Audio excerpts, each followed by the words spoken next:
Let's get started. All right, welcome, welcome. So happy that you're here. I love teaching this. I love teaching in general. Yeah, this is this is going to be fun. So thank you so much for being here, and let's just jump right in. As most of you already know, I'm Damon Card. You met my business partner Nate, who was on just a little while ago. And I didn't officially introduce Nate. I hope he introduced himself. He is an entrepreneur who had a lot of success and decided he wanted to do something bigger than himself. And we started working together, and he wants to take what we do to the world because of what it can do for everyone. So glad that you're a part of this now. All right. Why are you here? Why are you here? Very important to know what you're after, to know what your deeper intentions are. We're going to dive super deep on that because living an intentional life really is where fulfillment is. Why you're here is because to some degree, you're not as fulfilled as you know that you could be. And you came here to find out why and what you can do about it. You feel your robust potential deep within, wanting to be unleashed so you can fulfill what's possible in your life. I have no doubt that all of you right now, you feel that. It's a restlessness. However, for reasons you don't understand yet, it has remained just outside of your grasp until now. We're going to change that, and it will change for you. If you do the exercises and you participate in this, this will be different for you by the end of the weekend. Because with the right methodology, you can finally set your potential free and watch your life flourish. I'm going to show you that methodology today, and of course tomorrow as well. What I'm also going to show you is how people just like you are making this work. You don't need any special talent. You don't need to be super intelligent. Here's San Pedro. I experienced some transformations that dramatically enhanced my quality of life and in a way that I did not expect, and it's only been 3 months. From significantly reducing a lifelong struggle with anxiety and changed it to a positive and joyful state, working on my past self-destructive behaviors and using them to develop a self-esteem prosperous and harmonious. Learning the tools and methods of self-concept to build a version of myself that aligns with my values effectively and sustainably. Why should you trust me, though? You've heard plenty of other people say similar things about what they teach, right?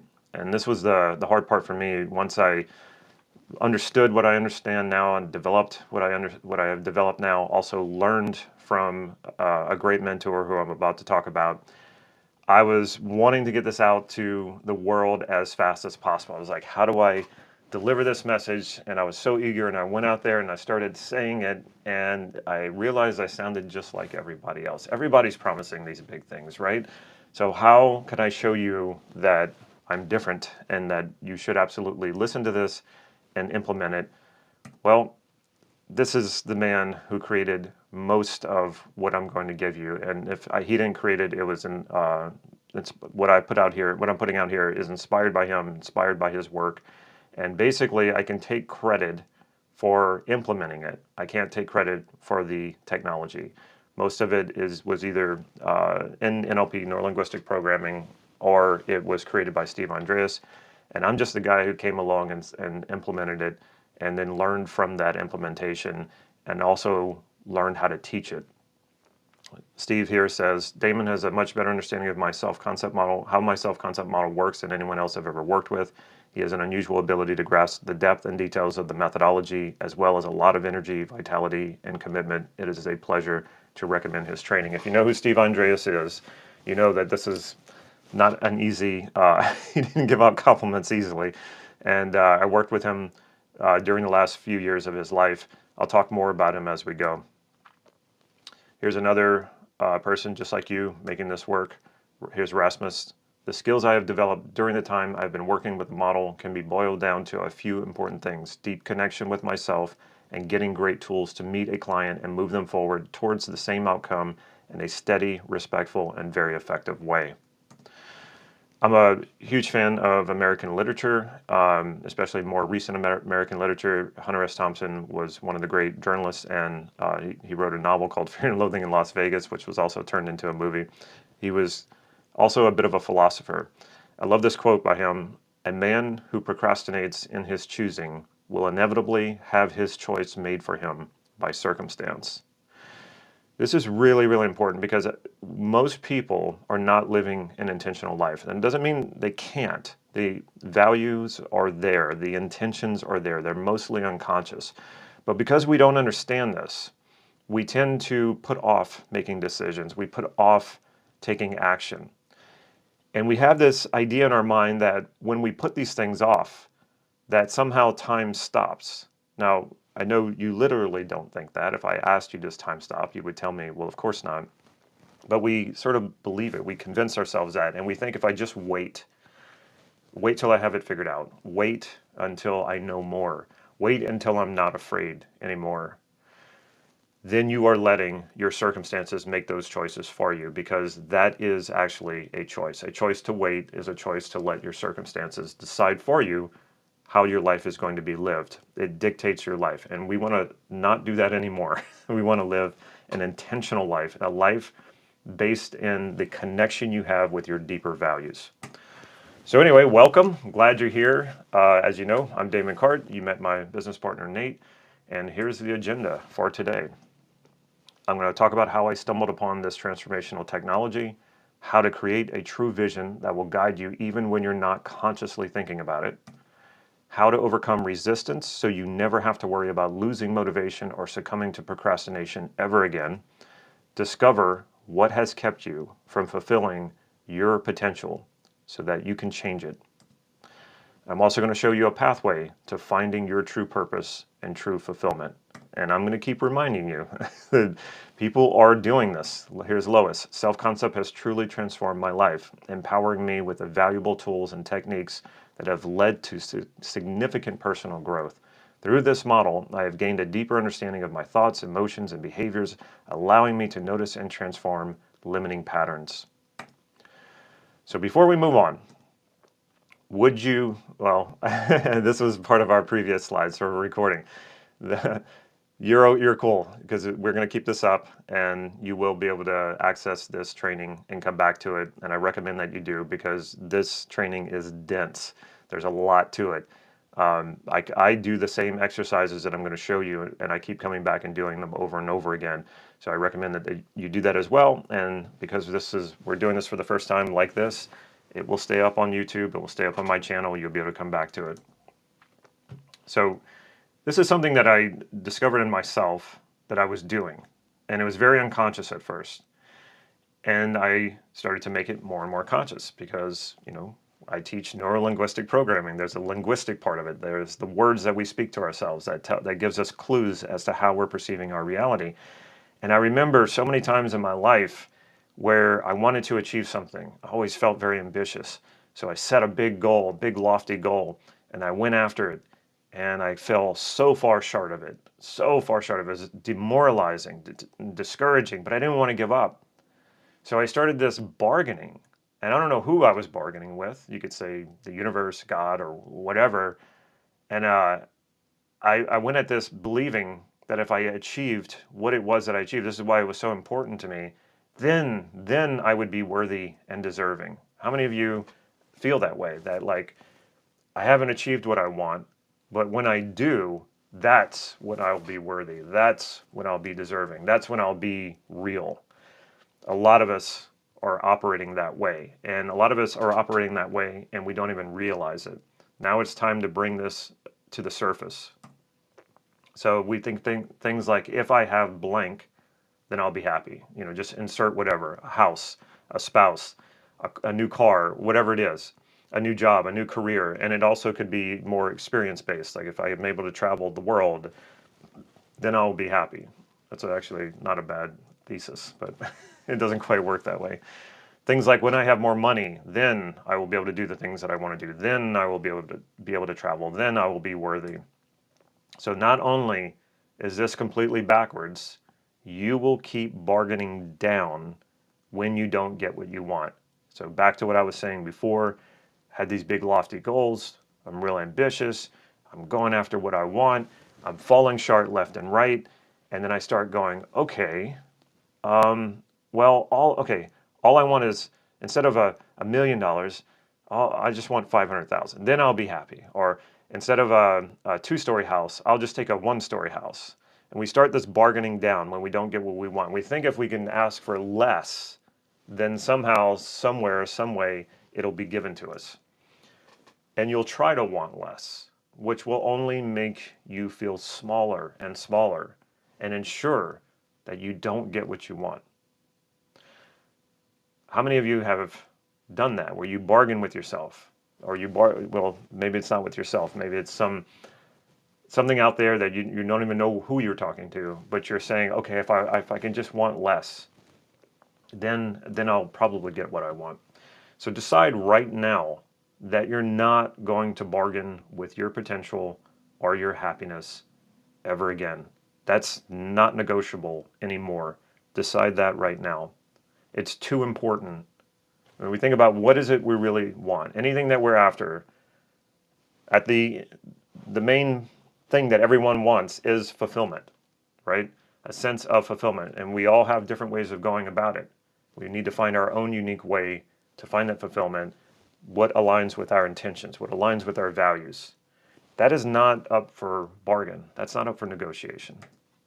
So decide right now that you're going to do something different starting today.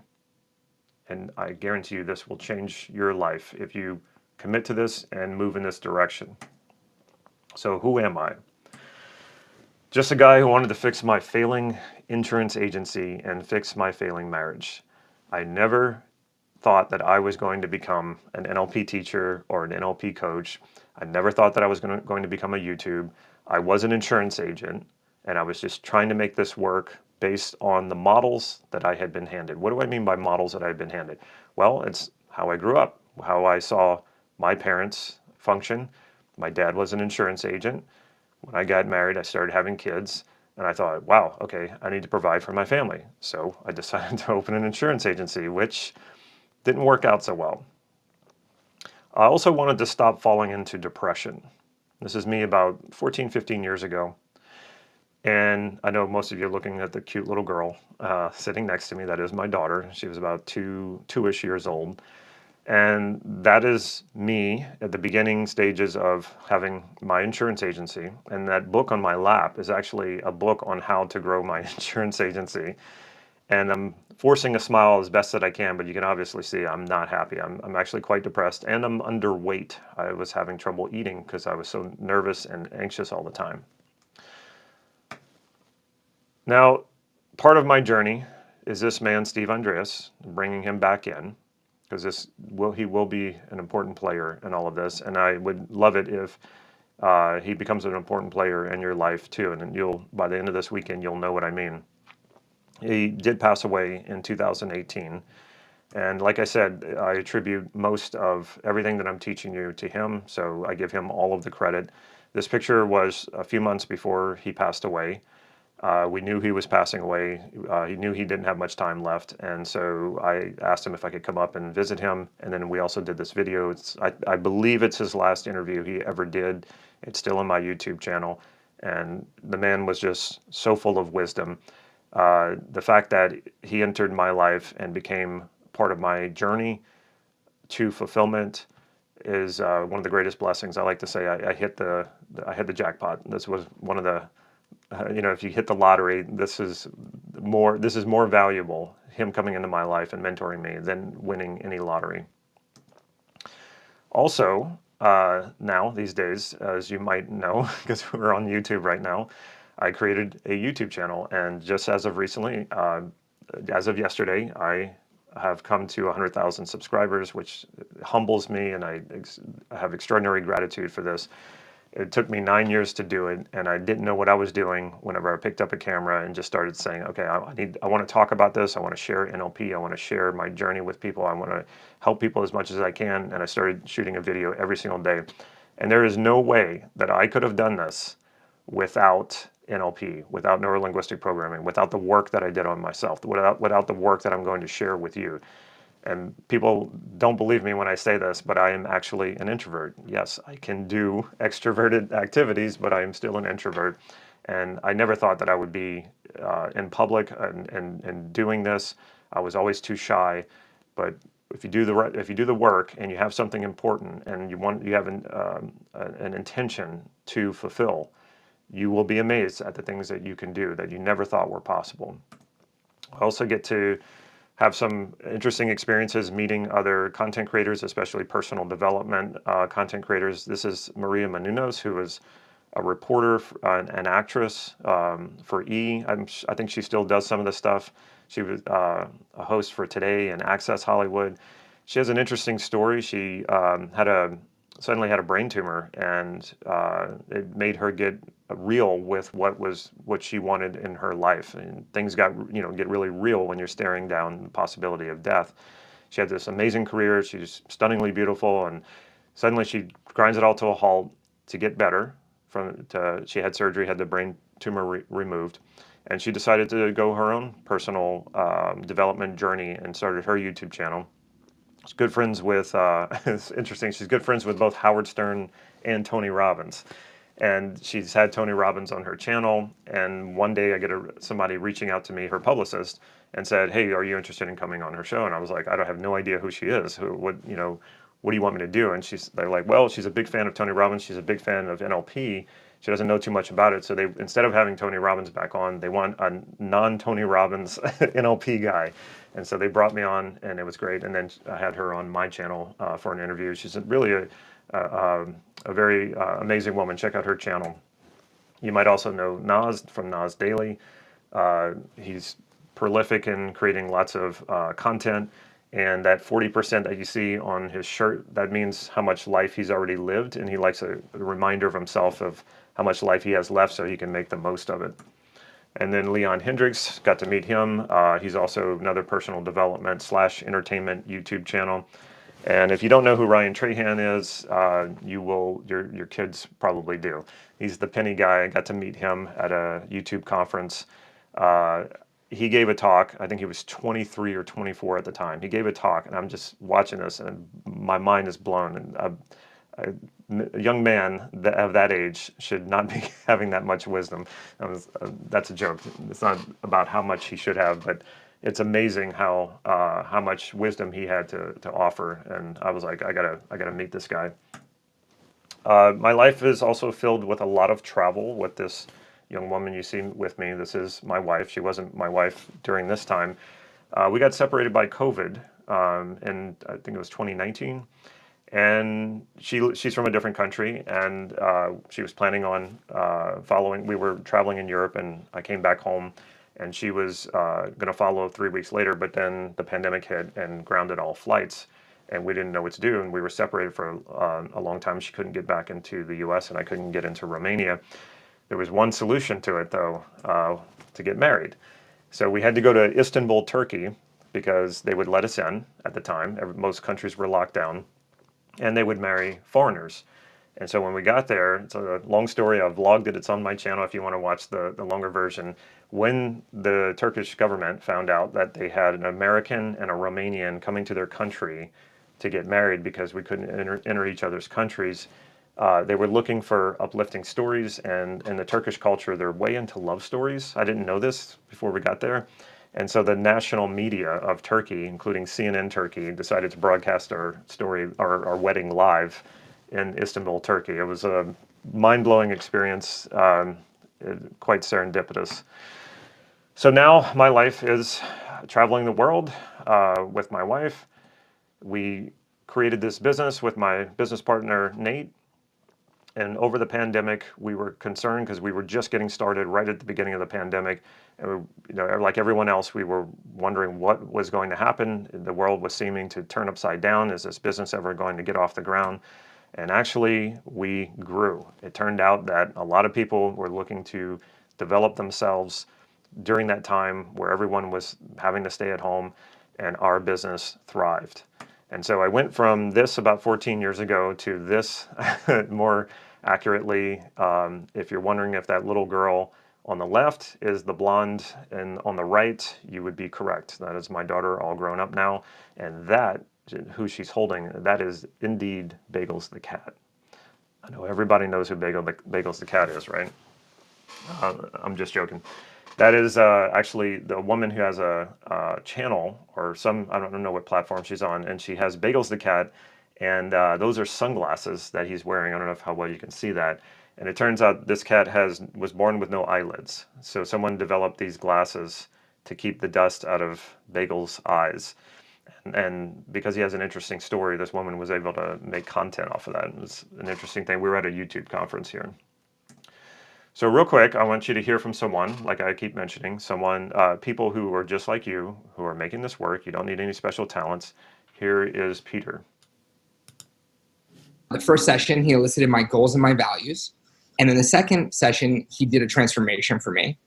What was that like?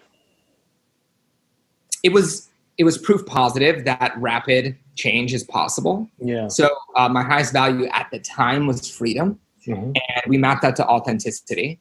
And I had this incredible limiting belief about being an authentic person. And we transformed that over the course of an hour. And so that, to me, that was a light bulb moment. You know, the lights went on inside, and I go, oh my God, if this is possible, anything is possible. Yeah. Yeah. So the next session, he wants to transform love, right? And even though that's my highest value, I'm thinking to myself, like, you know, actually, Damon, I'm broke and I'm not getting any clients. So how about we work on my business? And he's like, okay, so what do you want to transform in your business? Yeah. And I said, well, I'm a procrastinator, you know? And so he, over the course of an hour, he creates this transformation for me where all of a sudden at the end of the call, I'm like, no, I'm not a procrastinator. I'm an incredibly productive person. Yeah. And it was so bizarre to go from being a procrastinator to being productive. Yeah. And then a week later, I'm looking at the clock in the top right of my computer screen, right? And it says 10:30 p.m. And then I realized, oh my God, I had been working on my business since 4:30 that morning. Like this incredible flow of productivity that had never been there before. Yeah. And then it was one more transformation after that, and I got 4 new clients. And then after that, I filled my practice within about 2 weeks. So that's Pretty cool, huh? Yeah, Peter came to me. He was working a crappy nighttime job that he didn't like. He was living with his mother. He was about 30 years old at the time. And he comes to me and he's like, I've done all this NLP, I've done all these trainings and nothing's working. I'm kind of on my last try here. Would you help me out? And I said, okay, well, let's get to work. And the funny thing was, he said, can you guarantee me that I'm going to get the results that I want? And I said, I can't guarantee that. That's really up to you. You can take what I'm doing, what I'm giving you, and what you do with it will determine your results. And within a few months, he quit his job. He moved out of his mother's place. He was a full-time coach in just a few months. He really jumped on what I was giving him and made it work. And you can absolutely do the same. And even if you're not a coach, you don't have to be a coach. So what about you? Wouldn't it be great if everyone here on this training right now in a very short time, just like Peter, could be sharing your own story of transformation and the dream life you've created for yourself? Trust me, you're so much closer than you think. So here's my goal: to show you how, in the shortest time possible, to transform yourself so that you can create and sustain the version of your life that excites and fulfills you every day. If that's what you're here for, type a big fat yes in the chat box.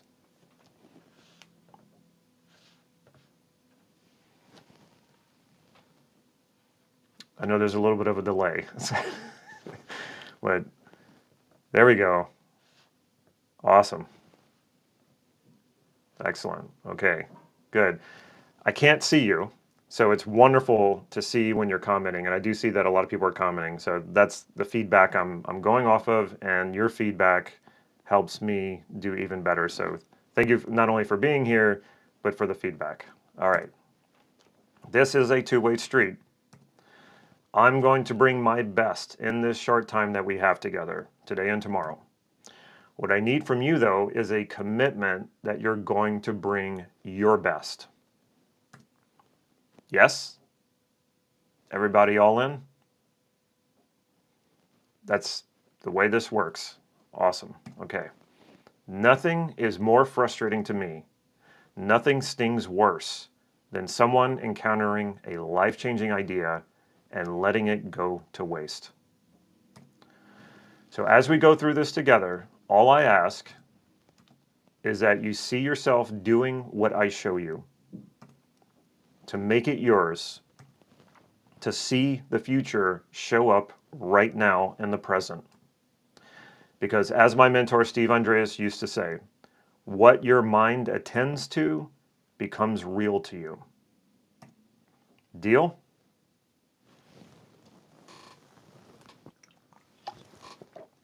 Awesome. Again, people just like you are doing this. They're making it work. Here's Stacy. It's a great system for self-development and working with your limitations. I've spent most of my adulthood looking into one way or another to continue my growth path. I had played with NLP in college but didn't fully understand it. With this system and the way it is taught, I completely understand, and my transformation process is quick, easy, and free of drama. So how did I go from this sorry sack of skin and bones on the left to what you see on the right, living a happy and fulfilling life? It was not easy. It started with depression. I had my first depression. I was about 22 years old. There's a lot going on. I was out of school for the first time in my entire life. And some not so great things happened, including 9/11. And I was just lost. I didn't know what was going on. So I'm suffering through this first depression. Like I said, I was out of school for the first time in my life. 9/11 had just happened, which shook me to the core.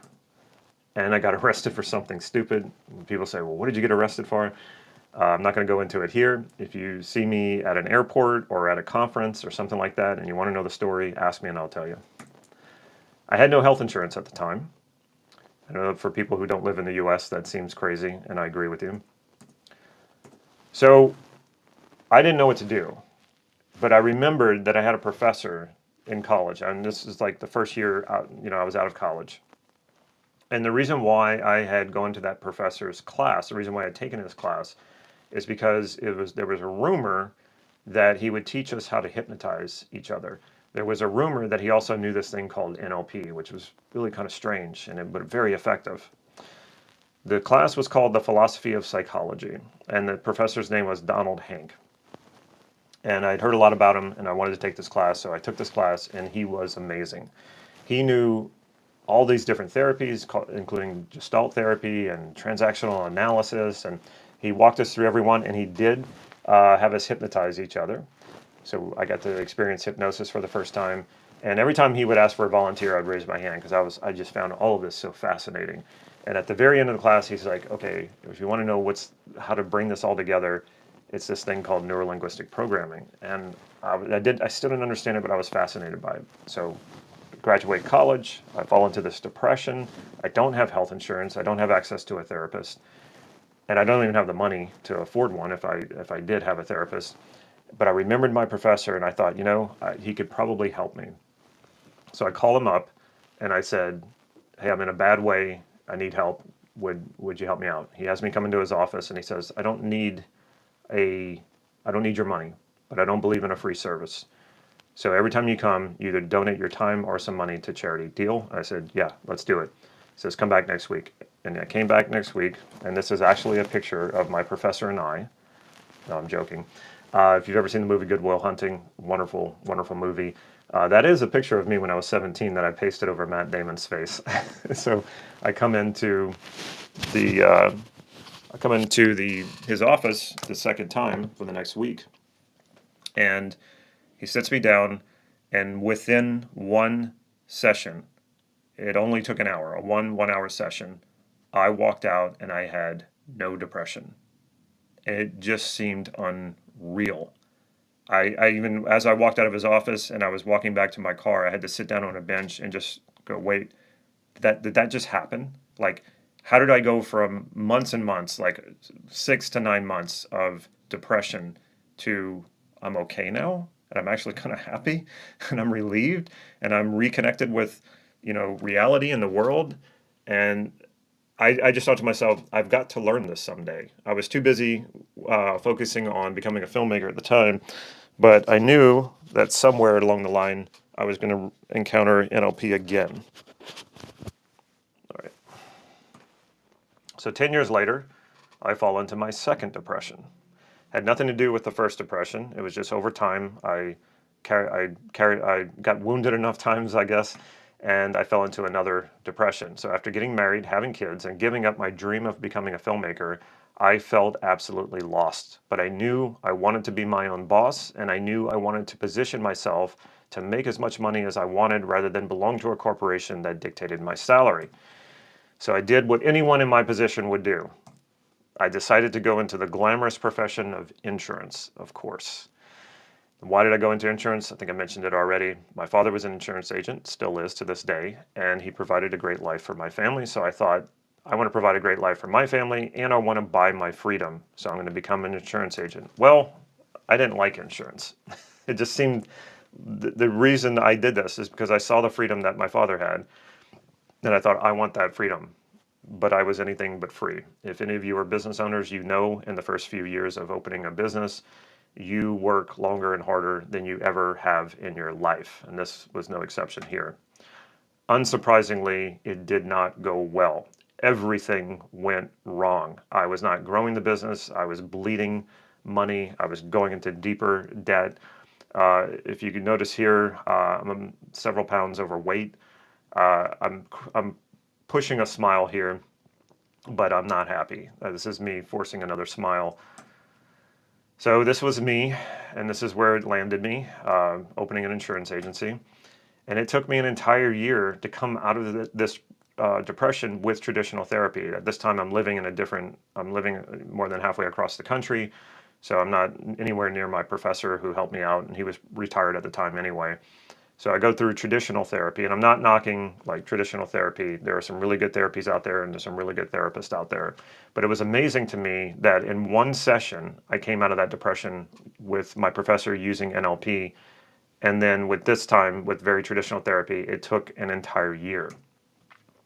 And I realized at the end of that year that I needed to take responsibility for my mental health, just like one would take responsibility for your physical health. I needed to exercise my mind. I needed to make it healthy, just like nourishing your body with healthy food and exercising your body to make sure it's strong. I realized I needed to do this for my mind. And that began my NLP journey. And like I said, even at this point, I had no ambition whatsoever of becoming an NLP teacher. All I wanted to do was fix my marriage and fix my business. So on my resume at that point was 2 bouts of depression, a failed business, a failed marriage. And my family and I were also getting evicted from our home. I was financially broke, and my younger brother had just died. All of this happened within just a few months. And so I'm just coming out of depression, and all of this happens, and people ask me, wow, well, how was it you did not fall back into another depression? And it was because of this. These were my first NLP teachers, Judith Delosier and Robert Dilts. I had begun my NLP training, and now I had tools to be able to pull myself out of the hole if I fell into it mentally, and to keep myself out of it. And I loved it. I loved NLP. I had a passion for it right away. Something got sparked inside of me, and teachers started to notice. Here's Robert Dilts again. This is also Robbie Steinhaus and Steve Gilligan. If you know who they are, it's kind of a big deal. If you don't, no worries. And I started training with as many people as I possibly could, including Dr. Richard Bandler, one of the co-founders of NLP. And I went to training after training after training, and I started having teachers say, hey, I want you to resource coach my training. It's kind of like Resource coaching is when you're helping out the students. You've already been through the training, you know your stuff. So I had teachers starting to ask me to do that, and then teachers who were starting to hint at having me teach for them. And I got really excited about this, but then they weren't giving me the opportunities. So I started teaching out of my insurance office. If you look to the right here, that is actually a picture of me, one of my very first workshops, teaching NLP out of my insurance office. I got tired of waiting around for the opportunities. But then I also found myself in this plateau. So I felt like a long way in a very short time.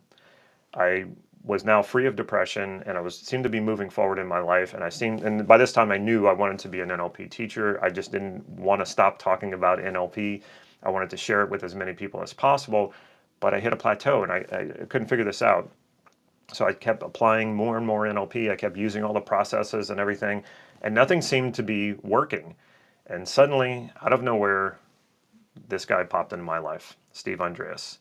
They say when the student is ready, the teacher arrives. And this was so true for me. And when Steve popped into my life, he came out of nowhere. I met his wife, Connie Ray. She went back and said nice things about me to him. And then suddenly I get an email from him saying he was curious about me and that if I could help him, if he could help me, he would be happy to. And I was like, oh man, this guy has no idea what he's getting himself into, because I had a lot of questions and I was hungry for something. I didn't even know what it was that I was after, but he answered all of my questions, and I would email him repeatedly with questions, and he couldn't keep up with my email. So he would say, let's get on a Skype call.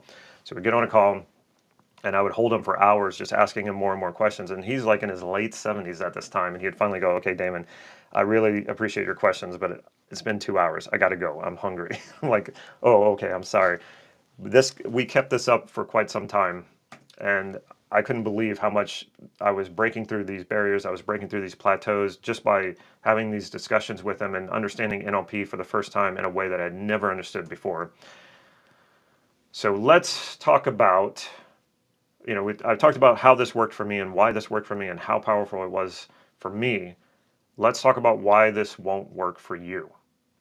Because I know in the back of your mind, you probably tried a lot of things, and you've tried a lot of things that didn't work. And we start to get this limiting belief that almost anything that I try won't work for me. So let's talk about that. Let's get that right out in the open. Let's not hide, or let's not try to pretend like it's not there.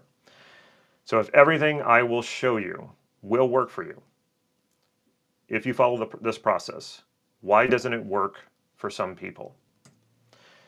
It's the same thing that stops anyone from having and being what they want, even when the solution is right in front of them.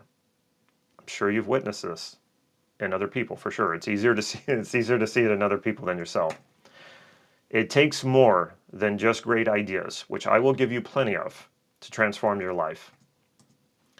However, great ideas are useless if they're not implemented. Let's handle this now before we go any further. Does this take time? Yes, of course it does. We can do things very fast, very quickly, very efficiently, but it's going to take some time. Have you ever known a get-rich-quick scheme that actually works and is legal? I don't know any. If it's a get-rich-quick scheme, something's not right, because what we call overnight successes, if we look into them, you will see that there was much more built up to that person's success. Mastering yourself and your life doesn't happen overnight, but one thing is for certain: no one else can do it for you. So if you don't start, it won't happen, not 10 years from now, nor 20 years from now. And this is one of the biggest limitations I encounter in people who I'm working with. They're waiting for something to happen. They're waiting to start. And when I say, well, let's get started right now, and they'll say, well, I'm not ready. And it's like, start before you're ready. This idea of when I'm ready, I'll get started. What would be the harm in starting now? I mean, most people don't know what that is, but they just don't feel ready. It's like, you gotta get past that feeling. The feeling of not being ready doesn't mean you're not ready. You're ready. Trust me, you're ready. The years are going to pass regardless. Waiting does not stop time. People have this weird idea that it does. They know it consciously that it doesn't.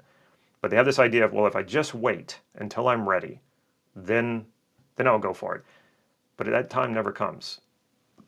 But time keeps passing. We cannot get more time. Once time is used up, we all have a set amount of time that we're here on this planet.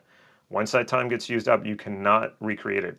You can lose money and then create more money, but you cannot lose time and recreate more time. So waiting only stops you. And waiting becomes a mindset for people, and they think it's about being patient. It's not. There is such a thing as patience, and it's a virtue, absolutely. But waiting to get your life going, waiting to take action because you're afraid, that's a mindset. That's a waiting mindset, and that's not going to help you. Does this take money? Not necessarily. You will need to invest in your education and training, which means you will either spend extra time to find out what you need to know, or you can pay for guidance and save yourself time. I remember watching a talk one time, and someone mentioned this to this person who was giving this talk about what they need to invest in, or as far as education. And he said, well, if you think about it, all of the information is out there and can be accumulated for free. It's just going to take you a lot of time to find what it is that you're looking for. Or you can invest in a system that has been created, and you have a guide to show you through that system, and that will save you time. So money is not actually necessary to make this work. One way or another, though, you have to invest in yourself. This is another limitation I encounter with people. They have such an impoverished mindset that they demand that something be given to them, but they will not invest anything, not money, not time, not their own effort. That will never work. You have to be willing to invest in yourself. It cannot be given to you. And why? Why would you not invest in the most precious thing that you have? Your life. It's your life. Like, this is the one thing that we should all be investing in. So like most things, you get what you pay for. You wouldn't buy the cheapest parachute or the least expensive life jacket or anything else when your life is at stake. And whether you realize it or not, your life is indeed at stake right now. It always is, moment to moment. So don't wait for a life-threatening experience to finally see the value in your life, and that the tools to access that value is right in front of you. Realize that there is nothing more important than investing everything you can into your life, because the dividends will keep compounding. You might blame obstacles for getting in your way, which cause you to fear failure and to feel like you're not good enough. So you hesitate, or you wait before truly committing 100% to giving your life your all. This is a tragedy. That's a tragedy. We should start thinking in terms of committing to yourself, committing to your fulfillment. And that is not a self-absorbed pursuit, because I'm pretty sure everyone here values things like compassion, love, sympathy, connection, right? So when you are going in this direction of your highest fulfillment, fulfilling your highest potential in the process, you are not only good for yourself, you are good for everyone else around you. You will uplift those around you. And you can change this right now. You can make that commitment to yourself. You can find a way around any obstacle if you overcome the only obstacle that really matters: your own limiting beliefs. And yep, lots of people, just like you, are doing this. Here's Richard. A year's training with the Self-Concept Group has left me much more at ease with myself. The excellent coaching, training, and learning shared in this group supported me in discovering some seriously uncomfortable internal structures I had been carrying around and transforming them so that I am holding much less tension than I used to. Now you may be thinking, Damon, what if this is too difficult and I just can't make it work? I get it. I've been there myself. This is not about how intelligent or talented you are. It's about understanding how you create value in your mind. You're already doing it. You just need to understand it consciously, which anyone can do. And by the end of this, you are going to have a much greater understanding of what I mean by creating value. You're already creating it. It's already there. It's not something you have to figure out how to generate out of nothing. It's there already.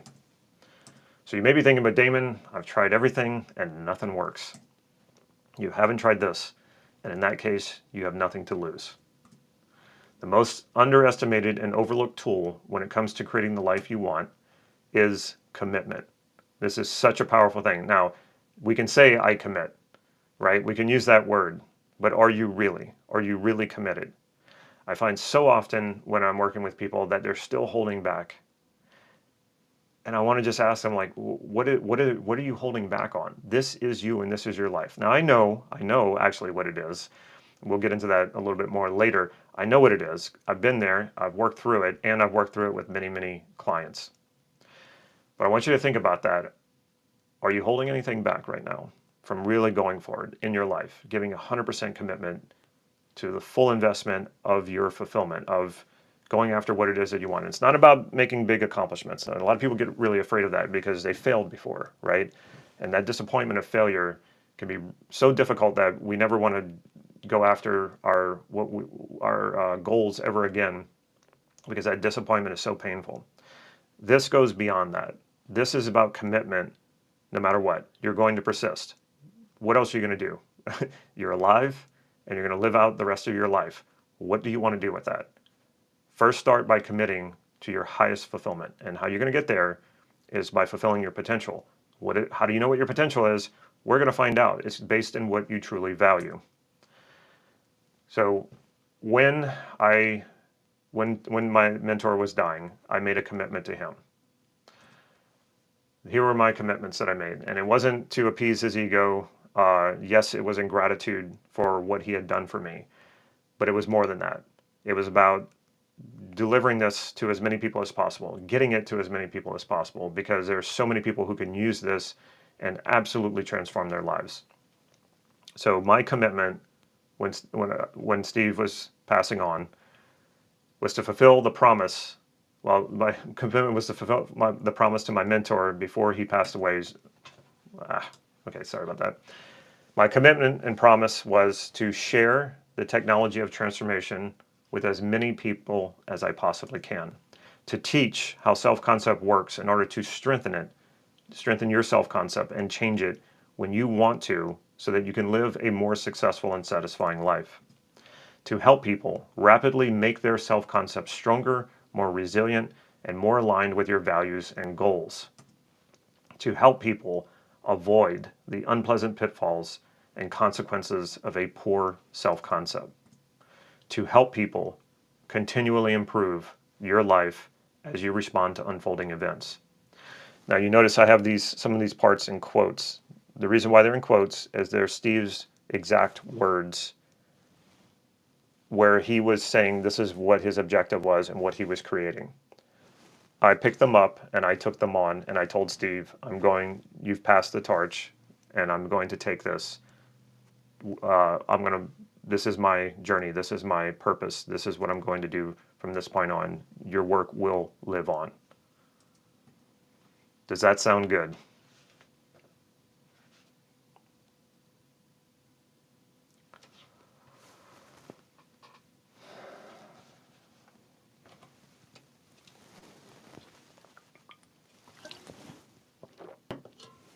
Awesome. All right. Now, this is about your commitment. When facing a challenge and when facing the unknown, your commitment is your superpower. If you are 100% committed, not one half, not 2/3, nor even just 90%, you will succeed at this and your life will never be the same again. Are you committed to living the best life you possibly can? Will you commit to setting aside all distractions while we all learn together? Will you commit to doing what I show you if it makes sense to you?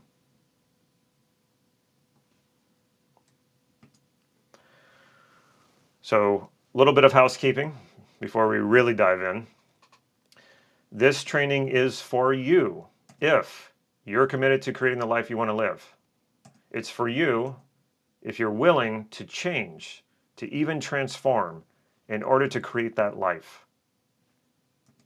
You're willing to heal any wounds that hold you back. you realize that this training is just an introduction to get you to the next necessary step. This is a rocket propulsion launching you in the direction, but it's not the end.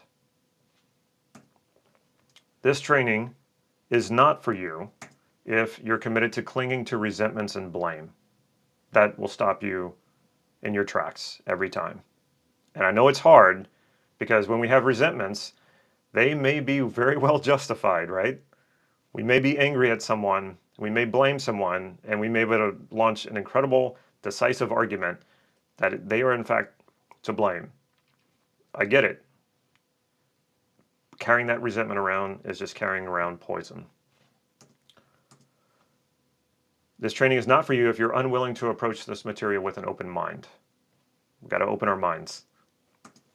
This training is not for you if you plan to sit through this passively and not participate in the exercises. You will learn so much more from doing the exercises that I give you than anything my words could teach you. Your own experience is the greatest teacher. This training is not for you if you're offended if I make you an offer to invest in your coaching and training. So, the first part we're going to start with is your vision. The second will be overcoming something that holds you back from creating that vision. And third, I'm going to introduce to you the pathway to transformation. All this sound good? That's where we're going today and tomorrow. All right, we're about an hour into this. I hope you've enjoyed it so far. I hope you've been able to pick up the nuggets that I've been dropping, a little more subtle in the beginning. We're going to get more direct as we go forward. And I think right now would be a great time to take about a 5-minute pause and refresh. Give everyone an opportunity to go to the bathroom, get a drink of water or coffee, whatever it is. Make sure you're in a good state for learning because we're going to dive deep. All right, I'm just waiting for Yulia to put the timer on. We're going to put a timer up so everyone knows.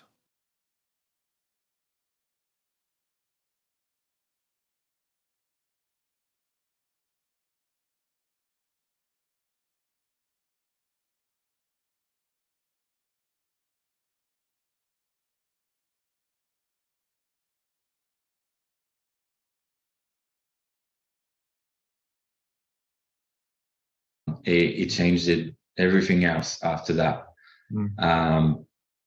Quickly, when I had anxiety, I was scared of answering the phone. I was scared of opening the door when someone is there. Like basically fear was just driving me. Of anything was unexpected, social anxiety about my future, all over the place. And I took it as I've been there since I'm a kid. This is how I'm going to deal with now. This is who I am. And no, it is not. And no, it is not. What I did is I transformed it from an unwanted quality to joyful. Really? Yes. Oh, yes. Wow. So you actually treated the generalization and you flipped it.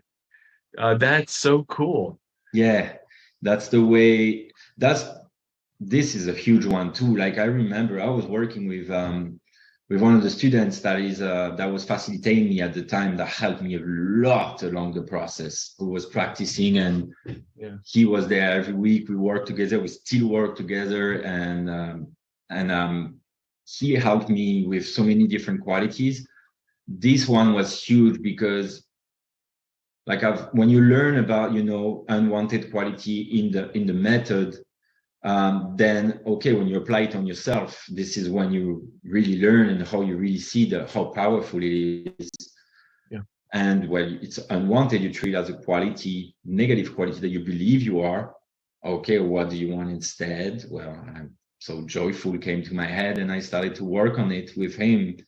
And I remember the change was instant. Some of those qualities that you work on, sometimes you kind of want to have a bit of time to see and experience how the change is. That one was instant.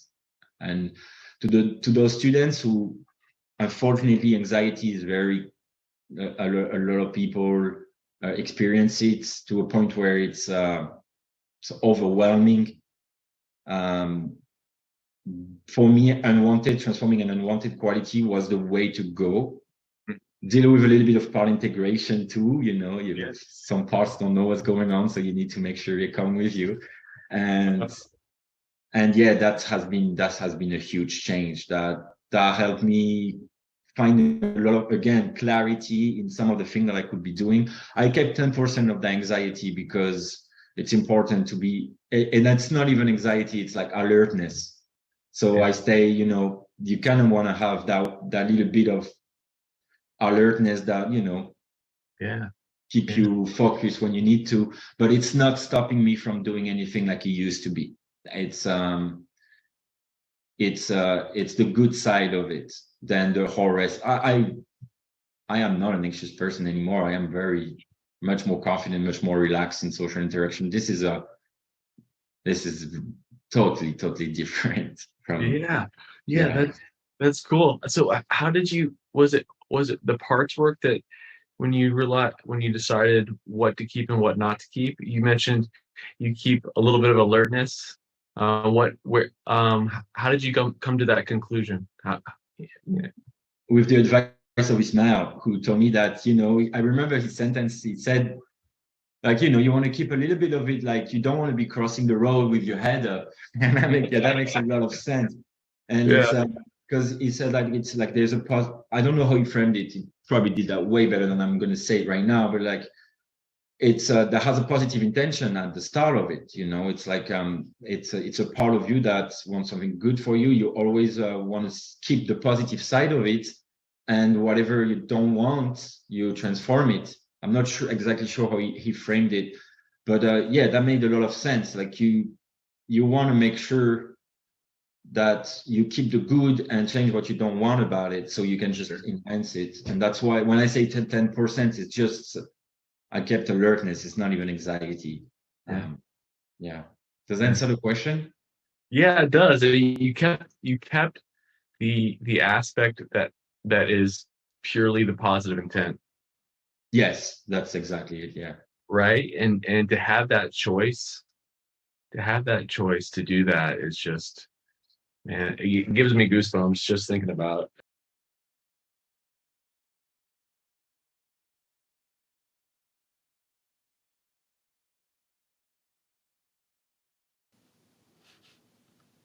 Okay, welcome back. And I'm sure some people haven't actually come back. It's okay.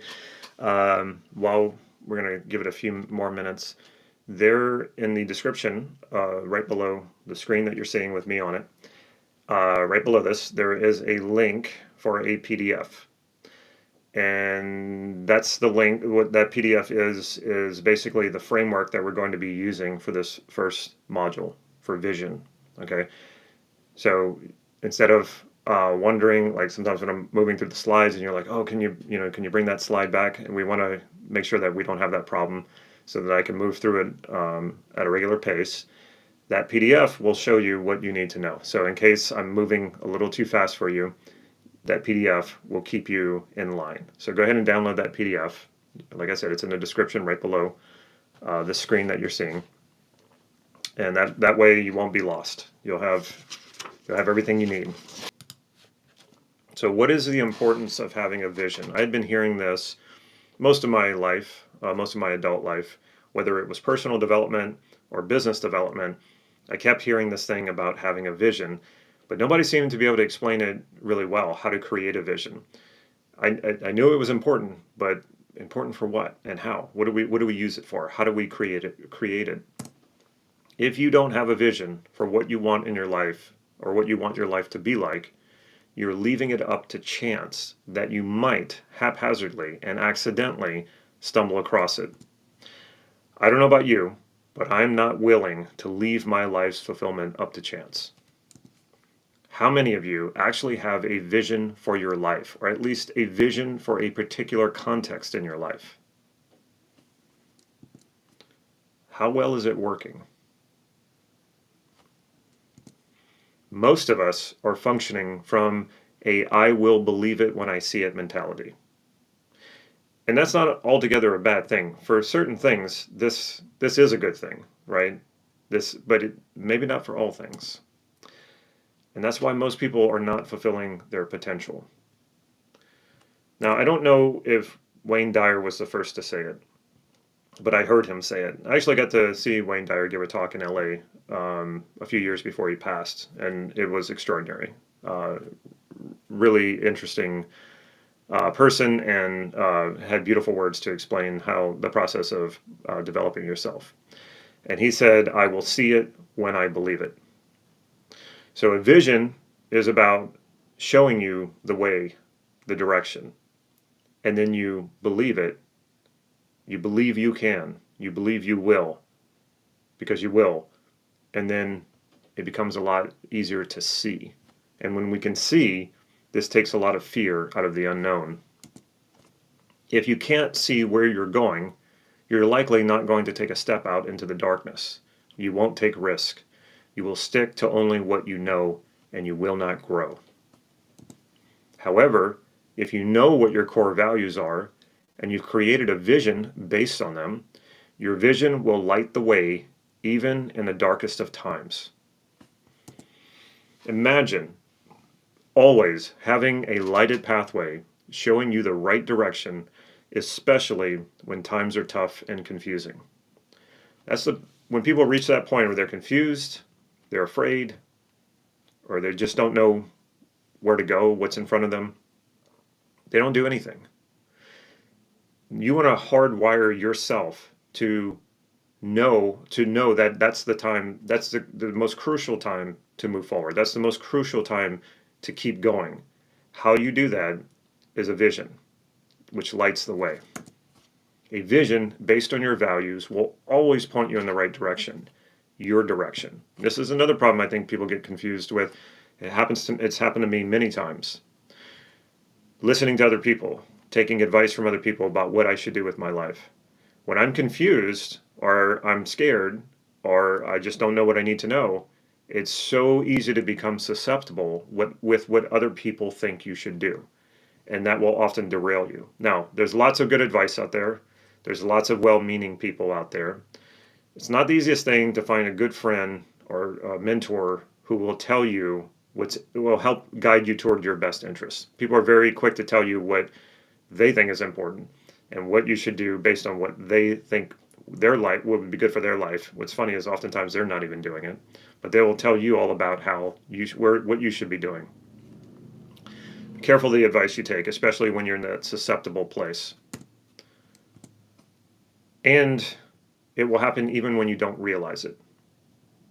That's the beautiful thing of having a vision and stepping into that vision. I'm going to tell you my first major experience of experiencing this and starting to understand how it happened.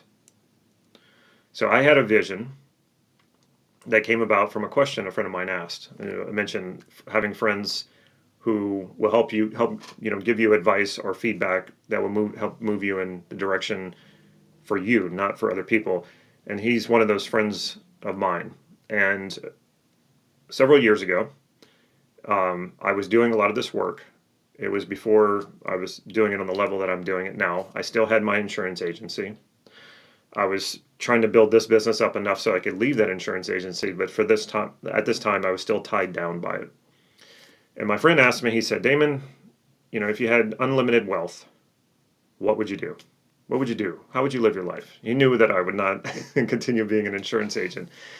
And I'd been doing a lot of the work that we're about to do, the exercises I'm going to show you. I'd been doing a lot of that. So I was very in touch with my values. And as soon as he asked the question, a vision opened up in front of me. I could see it as clear as day. And it made it very easy to answer his question. And I said, Chris, I would spend majority of my life traveling to places, especially historical places with a lot of history, a lot of ancient ruins. I could see myself walking around these ancient ruins. I didn't even know where I was, but I could just see it. I could see these ancient ruins, I'm walking around, and there was also something else that was interesting. There was a woman there, and I couldn't see her face, but there was a woman there. So that told me I'm sharing this with someone. And I don't even know if I mentioned that to my friend, but I did say, I'm traveling to all of these historical places. I'm learning about the history of these places. I love history, so I'm reading about these places, and then I'm visiting these places, and I'm also learning another language. And that's all I said, and I could see it so clearly. And also, I noticed that I had no resistance to that vision. It wasn't like oh, I'm afraid to do this, or I don't believe it's possible. I didn't have any of those thoughts. It was just this clear vision. And then a couple of years later, I'm walking around Rome with this woman, and we're walking amongst the ruins. This is probably about 2 years after that conversation that I had. And I'm walking around these ruins, and I'm like, why am I experiencing deja vu? I'd never been to Rome before, and yet I'm experiencing deja vu. And it just suddenly hit me. I'm in a place that's very historical, a place I've read a lot about. I'm with a woman who fits roughly the description that I saw in my mind a couple of years prior, before I had met Yulia, my wife. And I was also learning her language, Romanian. And it just all came together all at once. And I realized I had just stepped into that vision. And it gave me chills. It gave me goosebumps. And I knew that this was not by accident. I knew that there was a process here. Not only a process that I could repeat, it was a process that I could teach. And now this has happened many more times in my life. And I teach this now, and you can do this. And I'm going to show you how. I'm going to show you how to go from want to value. I'm going to show you how to understand the hierarchy of your values. And I'm going to show you how to create a vision from those values. So let's talk about from want to value. Think about something you want in the next 3 years. And it doesn't have to be 3 years from now. It can be 1 year from now, 2 years from now. We're just going to create a window of time, because we don't want to go like, oh, someday, in 20 years from now. No. In 3 years, something you want in 3 years, a goal you want to achieve, a material possession you would like to own, or an experience you would like to have. So the thing about a goal is it's tangible, meaning you either get it or you don't. You either acquired the material possession, if that's what it is, a car, a house, whatever, or you didn't. You either crossed the finish line or you didn't. Now, for experiences, they can be experiences. I love to travel, and I actually have some goals around travel, loose goals. I don't like to set really strict goals, but like, for example, I'll tell you one of mine. I want to have visited 50 countries by the time I'm 50 and have visited all 50 states. I'm 47. I have about 6 or 7 more countries to go, and about, I think, 8 more states to go. That is something that is tangible in the sense that, you could either see it on my passport, or a third party could verify that I'm in this country or I'm in that state. That's what I mean by tangible. So it can be an experience, but it's something that can be verified third party. What is not a goal is something like, I want to be happy. That's a value, and we're going to get to that. That is important. What I want you to start with is a tangible goal. And here's the thing, people get nervous whenever I talk about them setting a tangible goal, because they go like, oh, wait a minute, am I going to have to fully commit to this? And actually, no, you're not, because goals can change. And you can also realize that a goal isn't really going to do it for you. It's not really aligned with your values. And it's a wonderful thing to understand, because one of the worst things we can do, and we've all done it, is go chasing a goal for years and putting in, I don't know, whatever the cost or the investment is, the effort, only to achieve that goal and not experience any fulfillment from achieving that goal. We've all had it happen. We work so hard for something, and we get there and we go, this is it? Like, this is so empty. When you understand what I'm going to show you, that will never happen again. You will know well in advance if that goal is really going to fulfill you or not. And this is the hard part for a lot of people, because there's all these things that are maybe our country or our culture or society celebrates that people think is a great thing, like, I don't know, certain professions or making a certain amount of money. And we think, oh, well, if everybody thinks it's so valuable, then it must be valuable, and that must be something I should do. And then I go chasing it. and I go and I achieve it, and I realize it doesn't do anything for me. Well, that's because you were focusing it on what other people thought was valuable, not what you thought was valuable. So someone put here financial freedom and good health. That's not a goal. Okay, that's not a goal. I want to be very clear about this. I want to use this as an example. Financial freedom and good health is not a goal. Those are values. Okay, and like I said, that doesn't mean they're not important. One step at a time. Financial freedom, if you want to turn that into a goal, it's how much money do you need to be financially free? So you want to set a goal. If you just say financial freedom, there's no real destination to go after. It's not real when it's made in such a generalized term. How would you know it then if you had financial freedom? That's the question. That's what we call a criteria question, and that's what helps us root it in something real. How would you know it if you had financial freedom? Good health, again, that's not a goal. What would you need? What will you need to do to have good health? Is it losing a certain amount of weight? Is it gaining some weight or some muscle? Is it what would your cholesterol level be? What would your blood pressure be? What would your blood sugar be? If you know all of those numbers and that's your goal, you want to hit those numbers because you know when you hit those numbers, you will physically be healthy. That's your goal. So this needs to be specific. That's what goals are. They need to be tangible. So that's where we want to start. Okay, you want to ground this in something tangible. And again, it could be something you want to acquire, like money or material possession, or it can be an experience, but the experience needs to be one of those things that someone else could verify. Traveling to different countries, someone could see you doing that, or you could video it, so it's obvious that you did it. Okay. Okay, I think you guys have the right idea. What if you don't know what your dream job is? Well, that doesn't have to be your goal right now. Your dream job does not have to be your goal. You can think about all the things that you would want out of a dream job and then zero in on a particular goal that you want. All right. What is it and how would you know it if you had it? As in, what would you see, hear, or be able to touch that lets you know that you have it? That's what I mean by tangible. You would be able to see it, hear it, or touch it, or a combination of two or three.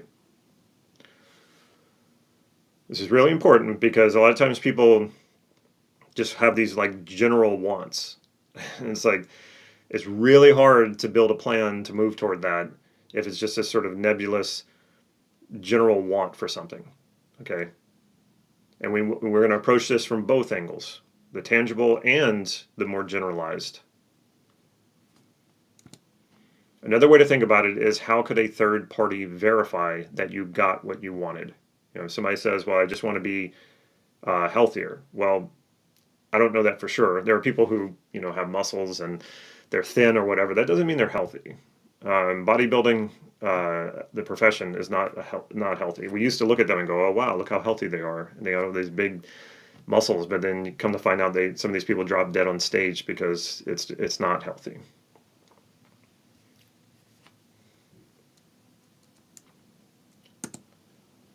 So you're going to ask yourself these questions. What do you want? How will you know it when you have it? What will that do for you?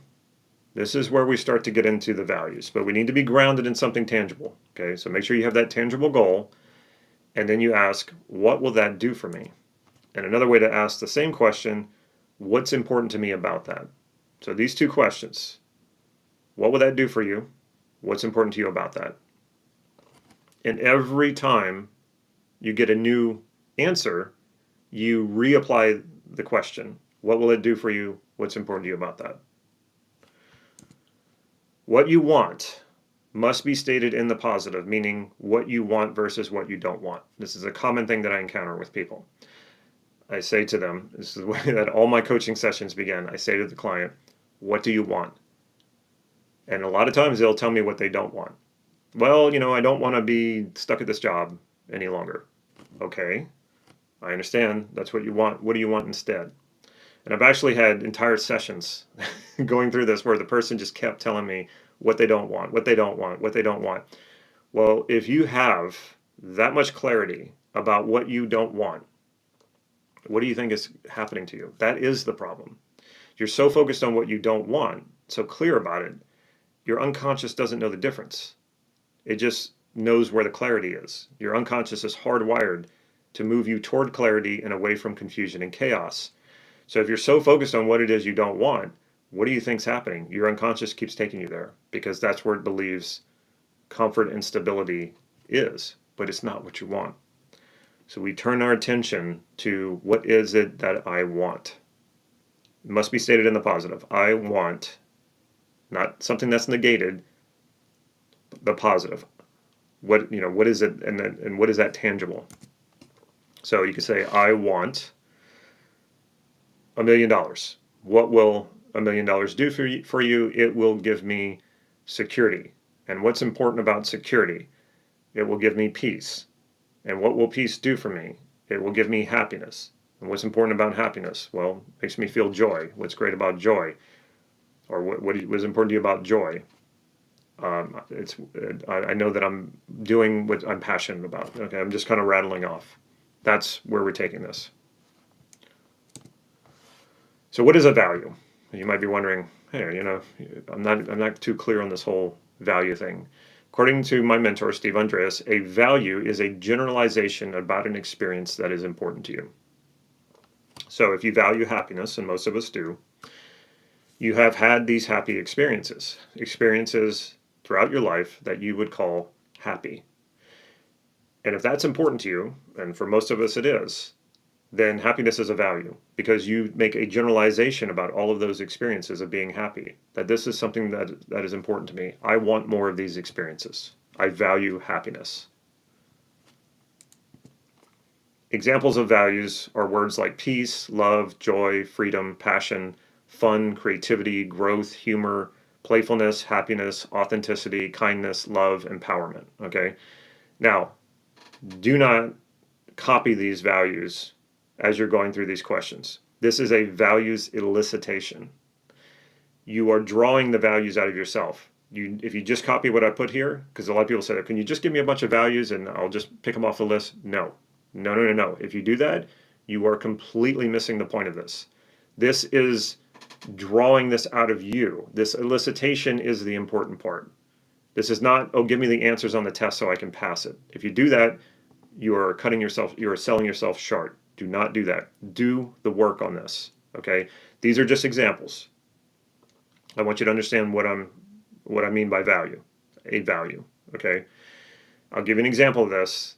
My wife is now learning all that I teach. And before that, though, years ago, before she had done any training whatsoever, she had been the recipient of a values elicitation from me, both covertly and overtly. Like the first time I did it with her, she didn't know what I was doing. I did it conversationally because I wanted to understand her better, and I wanted to understand if we were compatible. So what I'm getting at here is that a values elicitation is a very powerful thing to do in a relationship. So she had been around this enough to kind of understand what a values elicitation is or was. And she had a friend who was having some trouble. She lives in the UK, and she wanted to, she went to a therapist because she was really struggling. And the therapist kind of went into this whole spiel about how important values are. And he says, here's a list of values, take them home, circle which ones are important to you, and then come back and we'll discuss it in the next session. And she was completely clueless, and she was just venting to my wife. Her friend didn't even really know what I did.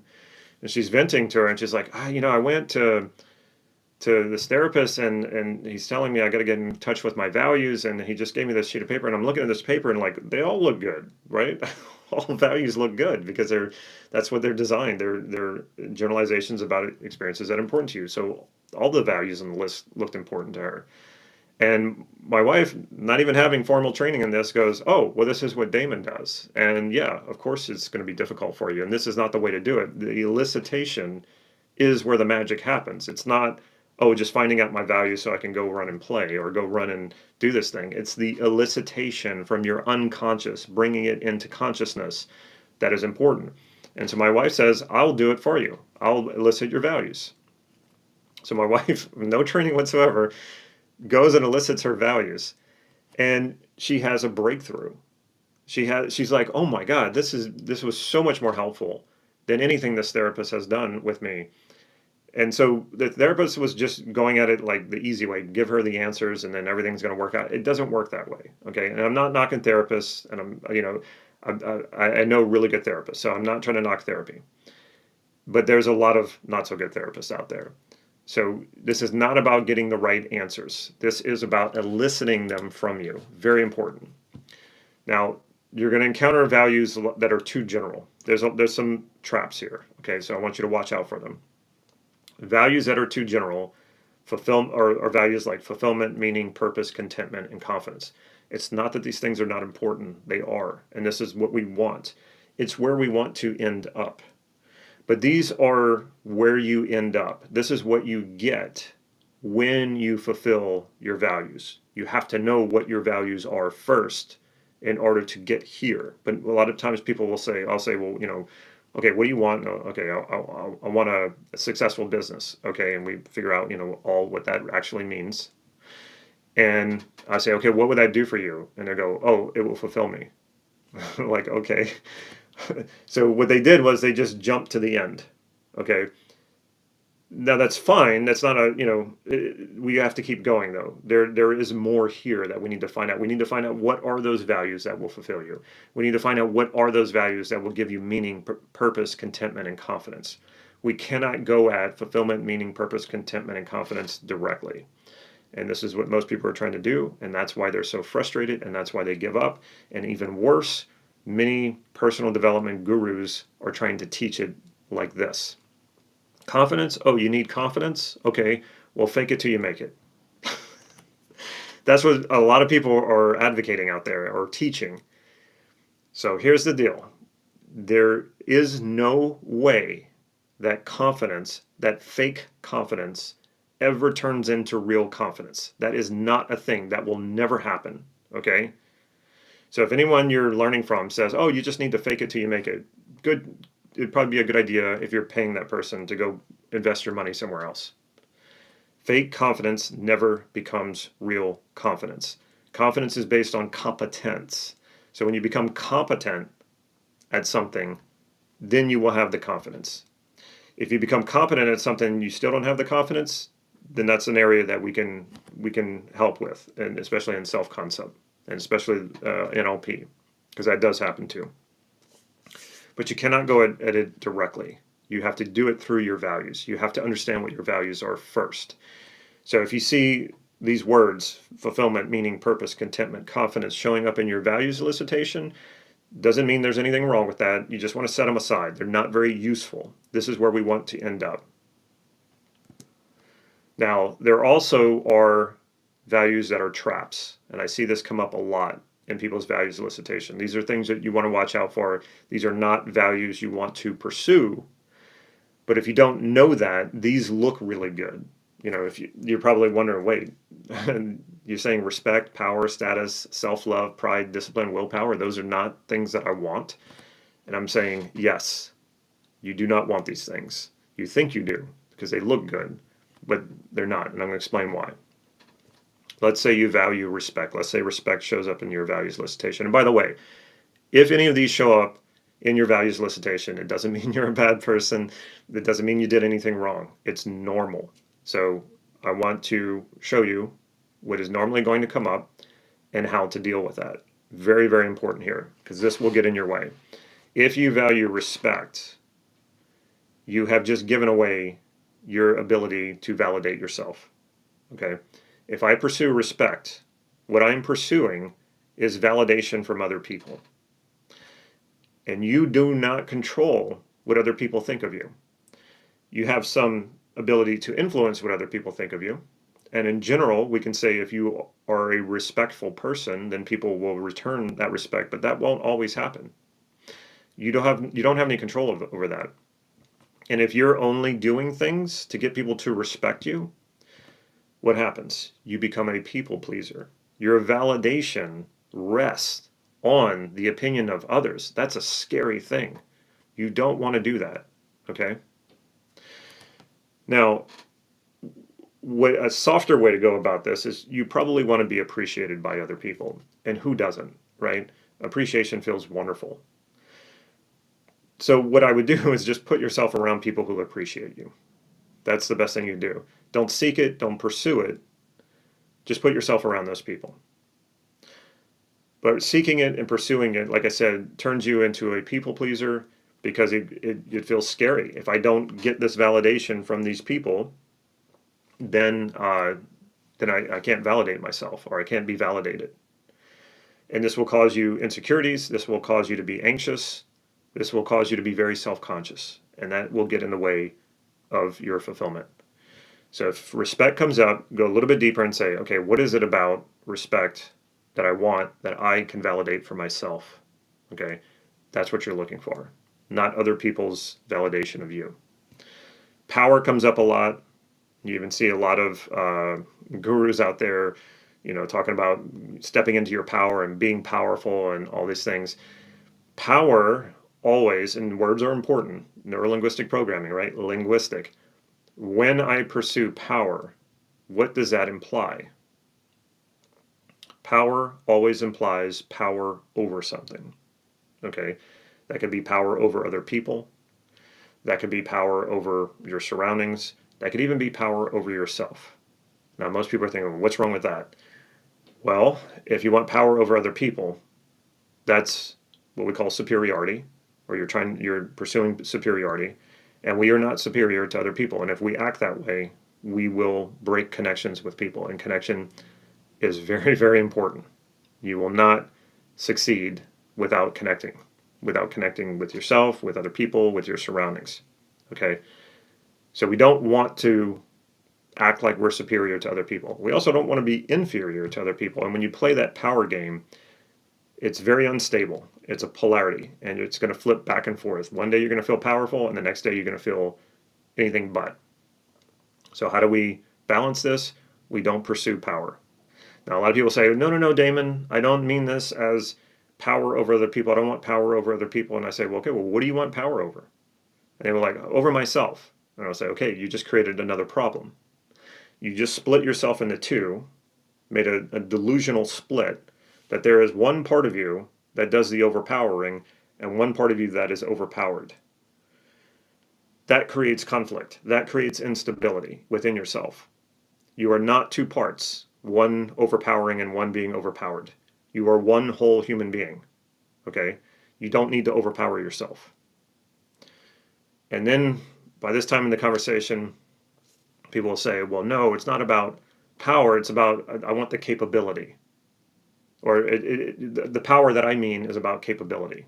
And I say, okay, well, why do you need power? If you want capability, why do you need power for that? You don't need power. So what I'm getting at here, power as a value, if you pursue it, has many negative implications. Now, is it possible for you to pursue power and not indulge in any of those implications? Yes, but you have to try really hard not to. Might as well turn it to something else. If you want capability, have capability, right? And pursue that.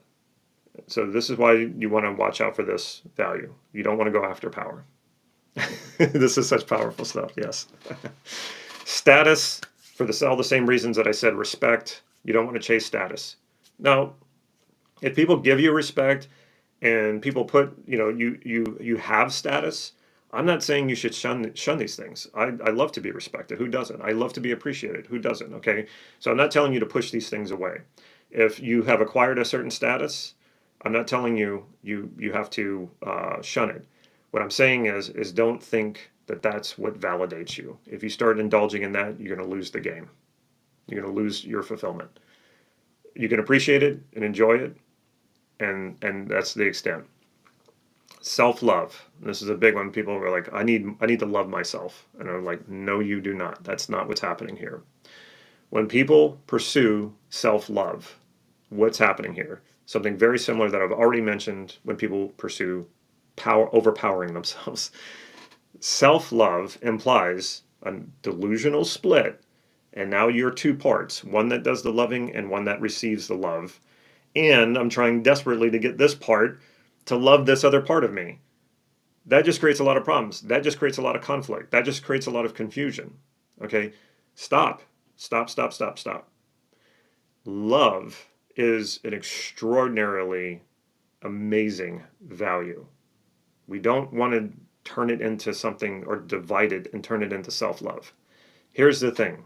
You don't need to love yourself because you are the source of love. When we feel other people's love, we're not literally feeling that person's love that they're giving us. It is drawing your love out of yourself. The love you feel is yours. It is, you are the source of that. So you might have gotten this idea, and it happens when we're growing up, and maybe, we had some traumatic experiences growing up that caused us to withhold love from ourselves, or give us that delusion that we can withhold love from ourselves, that I don't deserve it. That happens. But instead of trying to get yourself to love yourself, which is a lot of extra effort and a lot of extra confusion and noise, realize that you are the source of your love and stop excluding yourself. Stop giving, stop investing in this delusion that you are outside of your love, or that love is outside of your grasp. You are the source of love. So take the self off of love and just be love, be loving, and be lovable. Pride, same problem as power. It's very self-important. It only highlights the positive while leaving out any of the negatives, the corrections that you need to make. It also causes people to take more credit than what is really due them. And I get into this argument with people sometimes about pride, and they're like, no, but it feels good. And I was like, yeah, but it's never enough. It's never satisfying. It's never fulfilling. As soon as you experience pride, you just want more. That should be your indication that something's not right. And the same goes for power. If you've ever gotten any power, this feels good, but we immediately want more. It's never satisfying. What they say about people who are powerful. What do the powerful people want? They just want more power. It's not satisfying. It turns into an addiction. Pride is the same way. And also, it's weird because I was taught growing up that I was brought up in a very religious household, and pride is one of the 7 deadly sins. And in all the major religions and all the major philosophies, they tell you to watch out for pride. But then you're taught to be a proud American, proud of yourself and proud of your country. And it's like, I don't get it. What the messaging is confusing here. So when I get into this argument with people with pride, and they say, well, no, it feels good, I want it. And I'll say, okay, go ahead and think about something you're really proud of, or think something in yourself that you're really proud of. And they'll do it. And I'll say, okay, now try experiencing gratitude for that. And then they experience that. And then I'll say, well, which one's more resourceful? And it's obvious. Gratitude is far more resourceful. Gratitude includes all the positives of pride, but then some. Gratitude includes all of the stuff that you cannot take credit for that has been given to you. And we've been given a lot. By the time we're born, there's so much that has already been given to us that we had no control over. I was born and raised in America. There are so many resources here. I didn't create that. Why would I be proud of that? I'm humbled by that. I'm humbled by being born into a place where it wasn't war torn, and I had plenty of resources and love and whatever I needed, schooling and all of those things. I can't take credit for that, so I don't have any pride in that. I have humility. I feel humbled by this. I feel grateful for this. And that makes me just want to go out and do more. Pride, it's like we're standing on the top of the mountain, and it's like, where else is there to go? And then we want to protect that. And so if we feel like someone is competing with us, and we get angry, and it's like, it's just a mess. Gratitude beats pride any day. Discipline and willpower go into that same thing that I was talking about with self-love. When you think about discipline, what do you think of? I think of teachers scolding me. I think of my parents punishing me. And people are like, oh, I need more discipline. And it's like, well, when you think about how you represent that in your mind, it's not very good. No wonder you're not very disciplined, because of the way you think of discipline. Now, do you want to completely redefine what discipline is? You can do that. But it's hard to shake off all of those experiences of what we think of as discipline. Discipline is usually splitting yourself into two, and one part of you disciplining the other part of you. Now I've already mentioned this, the problem with that with self-love and respect and all that. We don't want to do that. We don't want to discipline ourselves. When you are clear about what you want, you won't have to. And the same thing with willpower. Willpower is that idea that I'm going to overpower myself with my will. Well, okay, you can do that, and maybe you will accomplish some things doing that. But if you had to submit and defeat part of yourself to do that, that's not what fulfillment is. You're anything but whole when you're dividing yourself. If you're fighting yourself, dividing yourself and fighting yourself, and you're always in conflict with yourself, and you have to achieve things, and that's how you're achieving things, there's no fulfillment in that. Okay? When people come to me and they say, I need more discipline and willpower, I say, okay, do you brush your teeth? And they'll say, yes. I say, every day? I'll say, of course. I say, twice a day? Of course I brush my teeth twice a day. How long have you been doing that? Since I was a little kid, ever since I can remember. And I'll say, well, how did you have the discipline and willpower to do that? And they go, well, I don't use discipline and willpower to do that. And I say, exactly. You don't need it. Why? Because you know why you brush your teeth. You want clean breath, you want clean teeth, you want to keep your teeth for as long as you can. You are committed. You don't think about this. You don't negotiate it in your mind. You are clear about what you want and you've committed to it. You don't need discipline and willpower for that. Now imagine living your life that way, knowing all of your highest values, knowing the behavior that aligns with those highest values to get that fulfillment, and you're clear about it. There's not a question about it. There's no confusion about it. There's no negotiating it. So you just do it. You just do it. All right, now we want to get into the hierarchy of your values. Hierarchy of values is the order of importance of your values for a particular goal or context. If you knew your deepest values driving your behavior, your choices, and your decisions in every area of your life, and you knew the order of importance of those values, how good would you be at making great decisions? So let's back up a little bit, in case you haven't caught this already. If you think about everything you do, every decision you make, every behavior you engage in, whether it's a habit that you're not even aware that you're doing, or a very conscious behavior that you're doing, all of your behaviors and all of your decisions are driven by intention. Without the intention, nothing happens. Without the intention, the behavior doesn't manifest. When you do something, you do it with intention, and the attempt to fulfill the intention. And the simplest of things are the most important of things. All of them are driven by intentions. Another word for intention is value. You are attempting to fulfill something you value. If I'm hungry and I eat, I'm satisfying my hunger. That's the intention. And if we can go deeper than that, it's for survival, but it can go deeper than that. It could be for pleasure as well, right? These are driving it. Most of us do not know what our unconscious intentions are that's driving our behavior, that's driving every decision that we make. What I'm teaching you here is how to learn what that is. And when you know what that is, you can be more intentional. Not only that, when you know the hierarchy of those values, then when you're faced with multiple decisions or multiple choices, and you're not sure which one's going to be the right one for you, if you know the hierarchy of your values, then you can make much better choices, much better decisions, and know ahead of time what's really going to work out for you.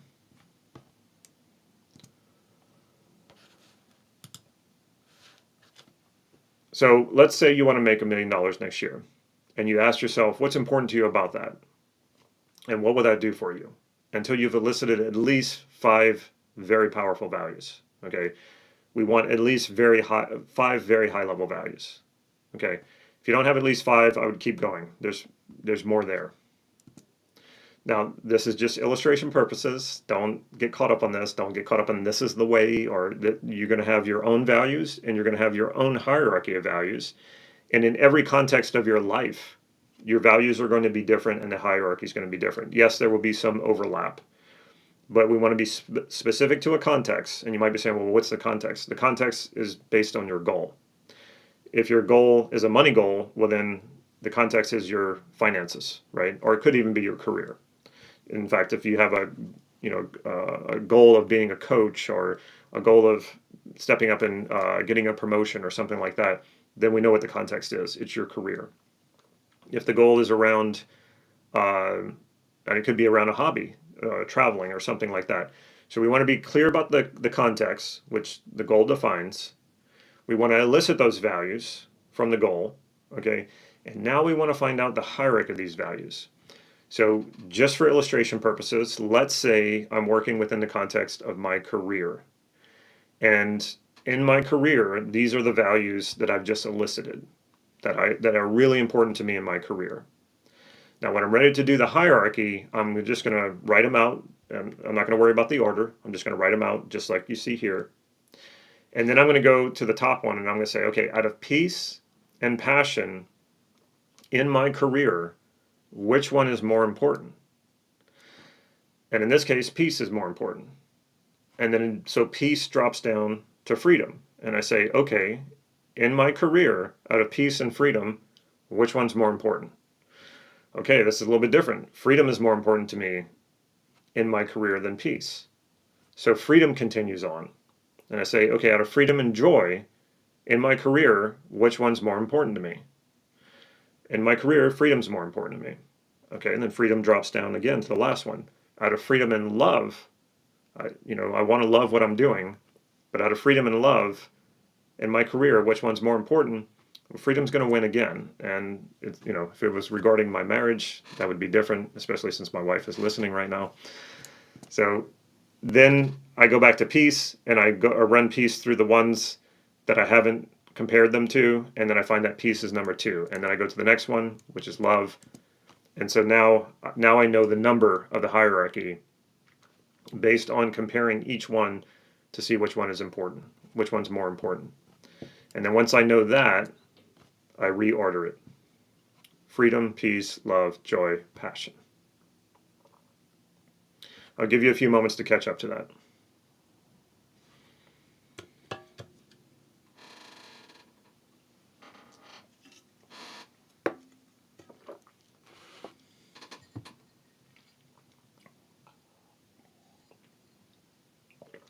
Is strength the same as power as a value that it is externally referenced?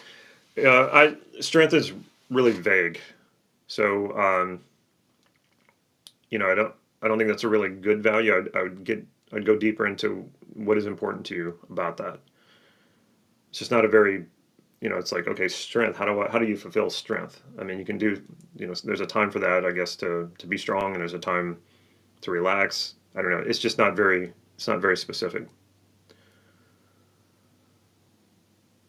Yeah, I know you're busy listening to me, but we do need to get through this. And here's the thing.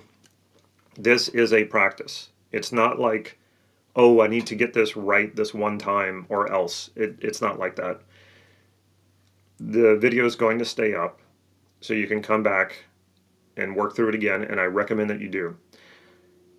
I have done so many values elicitations on myself throughout the years for every area of my life. And I've done it over and over again to the point where they're memorized. And people say, well, why do you keep doing them? Because every time I do it, it connects me even deeper. And every time I do it, I have more data, more life that I've lived, more lived experience that I can attach to these values. It's a very powerful practice. It's going to be sloppy for you at first. That's normal, okay? Just keep practicing, keep doing it. What if it's not to be hurt again? Okay, so that's negatively. That's put in the negative. You have to flip it to the positive. If you don't want to be hurt again, what do you want instead? Okay, we cannot move toward a negative. You're just going to create more of the negative. If you're focused on the hurt, you're just going to keep creating the hurt. So you have to know, what is it you want instead of hurt? Damon, so if power is not a good value to have, as example, what would be a potential value that could take its place? So this is what I would say. So if power shows up, ask yourself in this context and what it is that you're doing, whatever is important to you about power, if you were to remove the self-important aspects of power, what are you left with? And what you'll find is usually a really good value. Because power is very self-important, and self-importance it just gets in our way. Dice says empowered. Yes, empowered is a good one, but you want to make sure that that it fits. You don't want to just go, oh, I have power, immediately flip it to empowered. Make sure, check in, is that the value that really works here? But yes, empowered.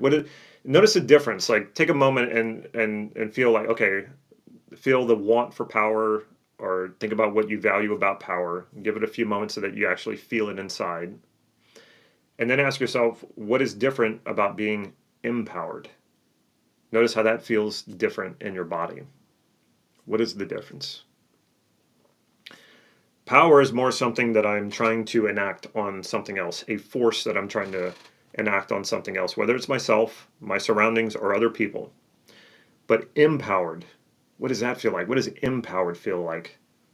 I feel motivated. I feel like I want to move forward. I feel like I want to do something. I want to fulfill my potential, right? And empowered, it can be different for everybody.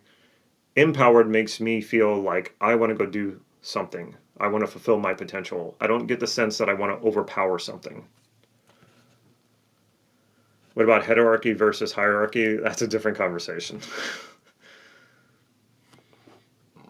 Bonnie says, are emotional and physical safety usable values? Okay, safety is a usable value, but there is not much fulfillment in safety. Safety is an essential thing that you need enough of so that you can then move up to your higher values and fulfill your potential. But so many people over focus on safety. What does it mean if you're so focused on safety? It means you're focusing on everything that you fear. What happens if you focus on everything that you fear? You don't do anything. So here's what I say about safety. As long as your life, your health, or your money, or let's say your income, is not being threatened, you don't need to worry about safety. You don't need to worry about safety. You're fine, okay? People who need to worry about safety are people like in war-torn countries, people who live in a place where there's lots of violence, people who live in a place where, or like if your health is being threatened, then that threatens your income, because if you're not healthy or you can't make an income, like those are the things that that's when we need to focus on safety.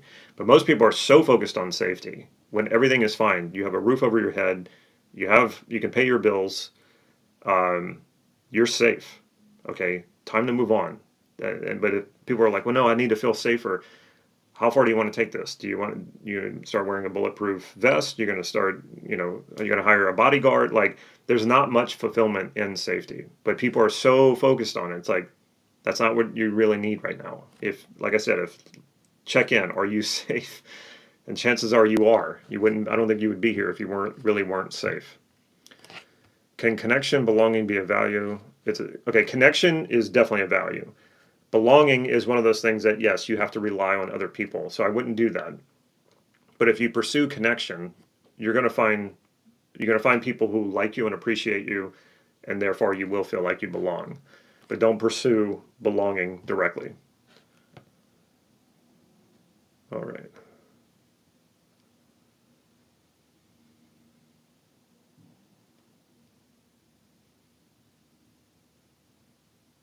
Okay, just reading over some of the comments. Is making an impact a value? No. Okay, so that's trying to measure your value by what effect you have on your surroundings, and it's an awful way to go about that. I'm telling you to reverse this. Connect with your value first. Pursue that value. Fulfill that value. And then inevitably, you're going to have an effect on the world around you. Inevitably, you're going to have an effect on other people, but you're putting the cart before the horse. You're trying to have the effect on the people to validate yourself when you pursue making an impact. That's never going to work. And it's even if you have the impact, you're still not connecting with your own value, so it's never going to be enough. It's never going to be fulfilling. Connect with your own value, align with your values, behave in alignment with your values. That's where the fulfillment is. And that's where endless motivation is. Your values are motivation. If you're wondering what motivation is created by, it's your values. Motivation is not this sort of like fairy that floats around and every once in a while blesses you with little motivation dust. Motivation is what your values are. So if you're trying to validate yourself by how much of an impact or influence you have over other people, it will never be enough. You will always be chasing that.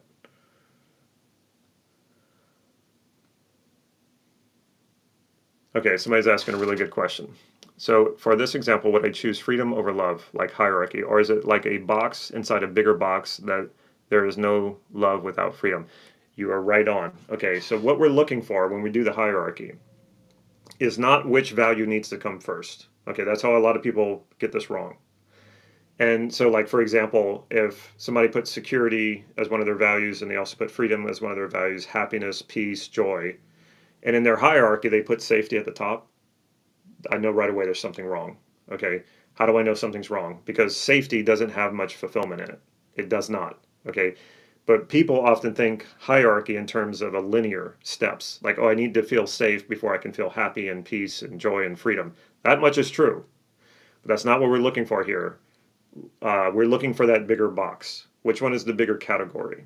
So happiness is going to be a much bigger category, a much bigger box than safety. Safety is going to be inside the box of happiness, right? It's going to be inside of it, but it's not going to be the totality of it. Happiness is much bigger, okay? Much more fulfilling when we're happy.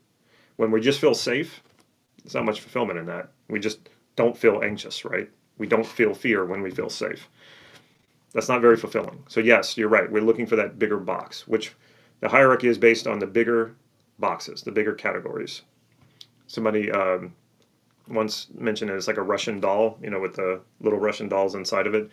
That's how it works. Presence and awareness, or presence and awareness values. Awareness is definitely not, because it's like, it's just awareness. Like there's not, it's so general, it's so vague. Presence can be in the sense of being like focused in the moment. So in that sense, presence can be, if that's how you mean it. Sometimes people mean it in different ways.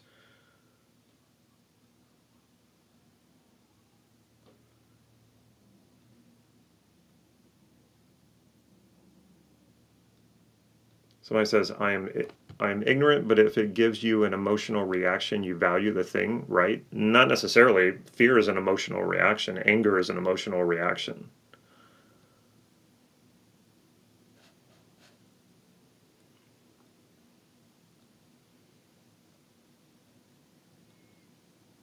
Can one substitute cared for instead of safe? I mean, if you're pursuing for someone to care for you, again, that's externally valued. It's okay to value safety. Okay, we all value safety. It's essential. What I'm getting at with safety is that if you already have a roof over your head and you're able to pay your bills and you have food, you're safe enough. Like, you don't need to pursue safety beyond that point. Okay, you need to start understanding what is higher than safety. You have to have enough safety to pursue your higher values. But if you're not recognizing that you're already safe, you will compulsively seek out safety, but you already have it. So you're not acknowledging it, which means you're focusing only on what you fear. And if you're only focused on what you fear, you're never going to do anything, because you're never going to feel safe enough. Okay? You need to acknowledge that you are safe. Okay? It is important, but if you're already safe, you don't need to pursue it.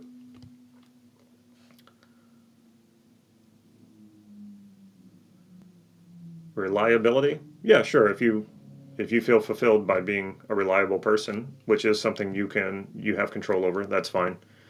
Is connection equal to love? That's up to you, and it depends on the context. Okay, they're both very important, and they're different.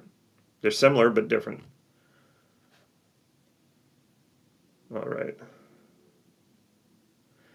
Damon, do we make a list of values for each goal we have? Yes, I would do that. That is too many lists for me. Pick the big goals and the big goals with the highest values, and pursue those, and then the other goals can be just something achievements you make along the way. Or are we doing the values now for just myself or any area of our lives?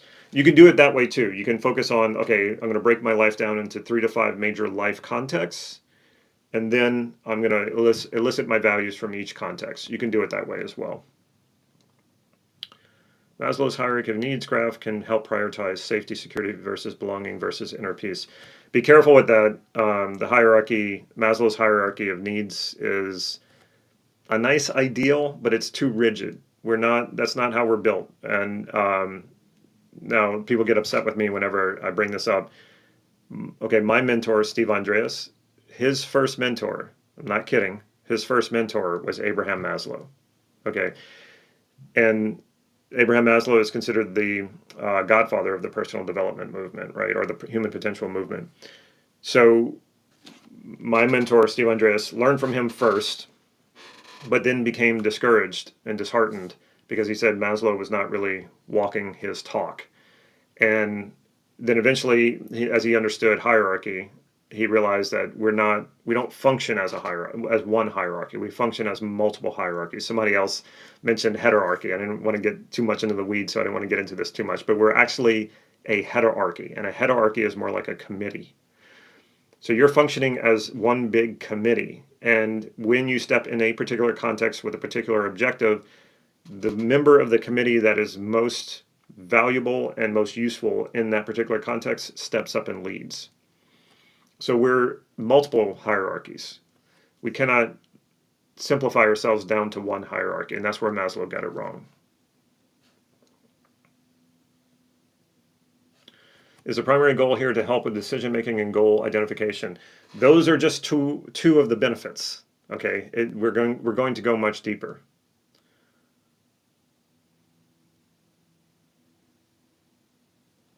My understanding is environment plays a vital role in creating the values. In your very formative years, they definitely have an effect, but you also are born with something already there. So your values aren't just handed to you. It's a bit of nurture and nature. When the environment changes, beliefs changes as well. Is that so? No. They can, but think about this, and I'm going to talk about this more tomorrow. I travel a lot, so when I step into a different country, did my beliefs change? Not really, unless they were an external belief, like I believed something existed in a country and then I show up and I realize it doesn't exist. Well then, okay, that belief changed. But what about the beliefs about who I am? Does that change? No, that stays intact. I'll talk about this more tomorrow.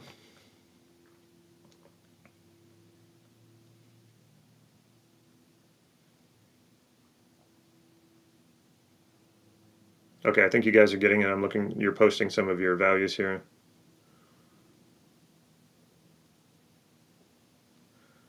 Somebody says you could be safe and then still waste your life and not travel or do those things, etc. Yeah, exactly. It's funny when people see how much I travel and they go, "Oh, I wish I could travel as much as you do." And I say, "You absolutely can." I was traveling even when I didn't make much money, and I'll sit down with them and I'll show them how, what trip do you want to go on, and let's figure this out. And when it turns out is like either they often don't want to travel, and one of the main reasons they don't want to travel is because they don't feel safe. But it's like, and I get that all the time too. People are like, I just went to Vietnam and people go, "Is that safe?" And I'm like, "Are you kidding me? It's like one of the safest countries in the world." So people have all these ideas about, they're so hyper focused on safety, which means again, they're hyper focused on their fears, which prevents them from doing anything.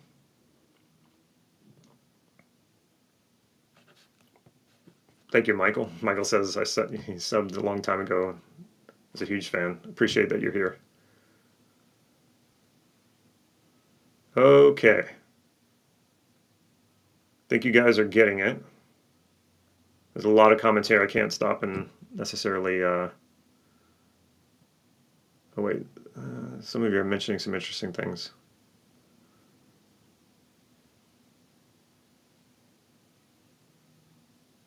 Okay, it's a very good question, and it's something we're going to cover tomorrow. So I am going to bring it up, or I'll read it here. Stu says, if a person is smart, fully capable of achieving a goal, but continues to hit blocks due to perfectionism, what could be the subconscious values that contribute to these blocks? This is very good of you to bring this up because our blocks, or we can call that resistance, actually is driven by a positive intention. We're going to cover that tomorrow, okay? And then somebody mentions low self-esteem. But you got to understand what is caused by low self-esteem. So I want you to look at your values and look at your highest value, okay? Now think of times when you behaved in alignment with that value.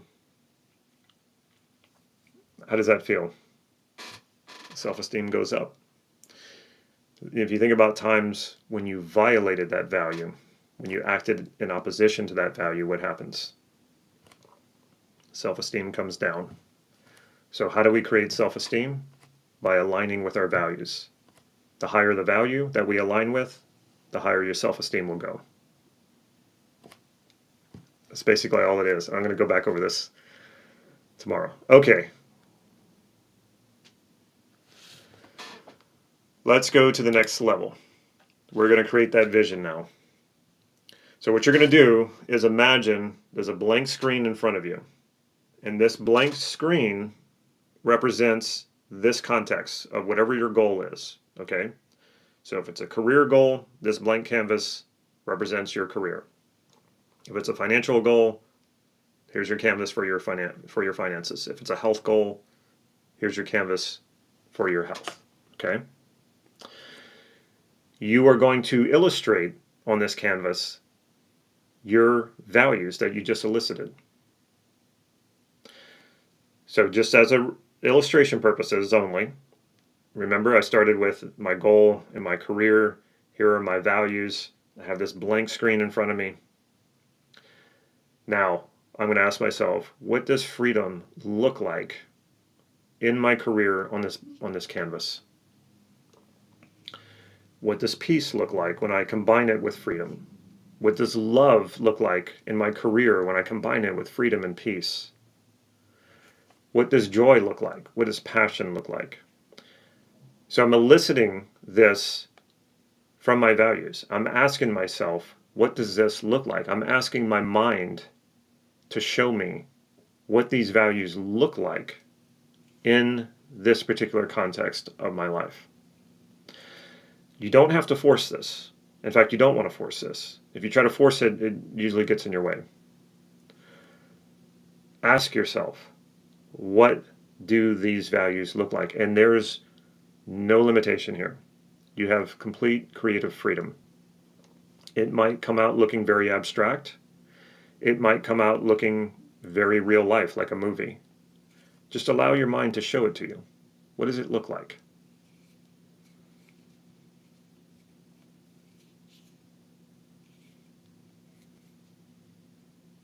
Oh, eyes closed. If you want, whatever helps you. Some people like to visualize with their eyes open. Some people visualize with their eyes closed. Either way is fine.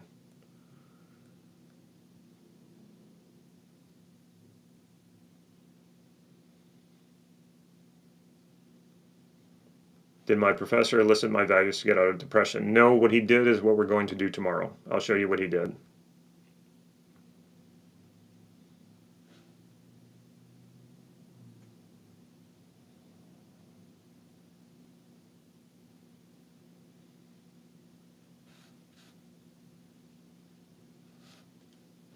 So what do you see? What do you see when your values become alive to you in this area of your life? When you can see what it is that fulfills you in this area of your life?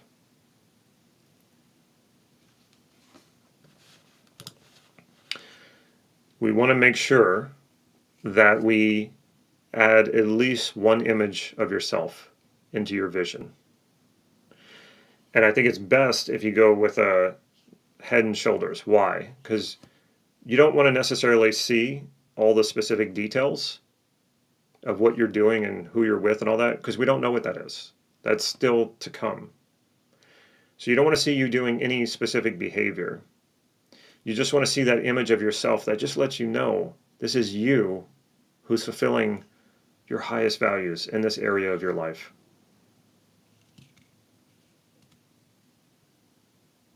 What does he or she look like? What do you look like when you just see that image that you just know that's you fulfilling your highest values? Your highest values in this area of your life.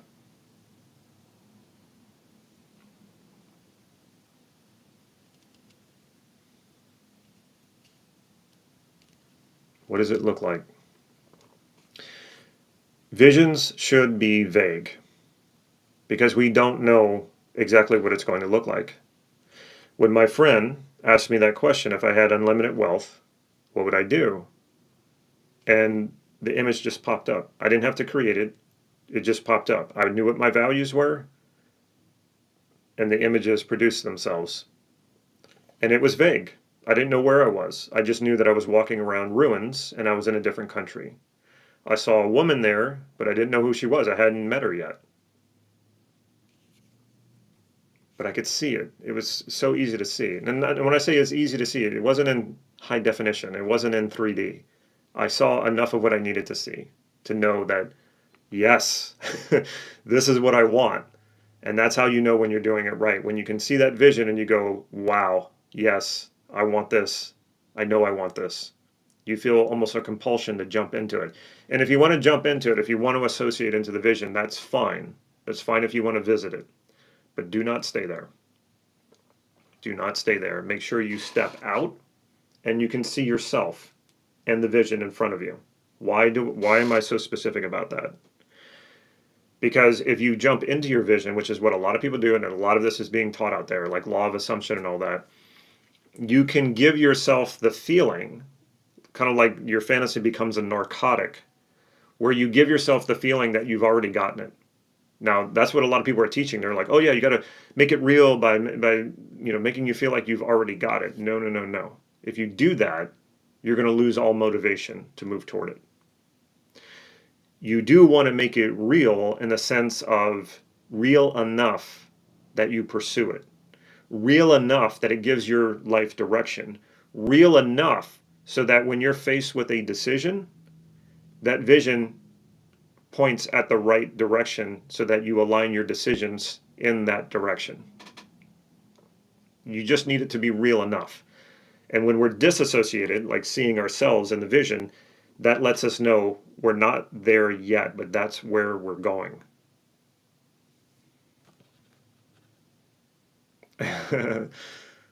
Someone says, I see it, I feel it, amazing. I forgot just how good it was to do that exercise. Yeah.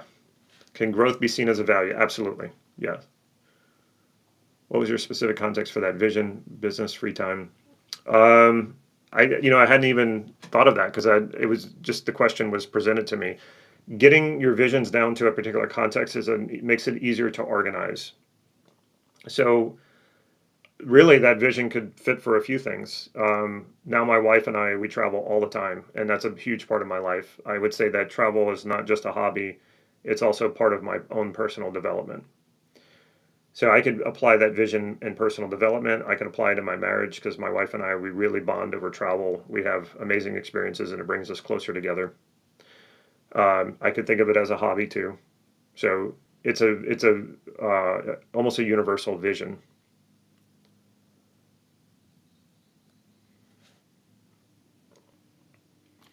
This is a good question. Someone says, can you have a vision for the general life without specific context like business, etc.?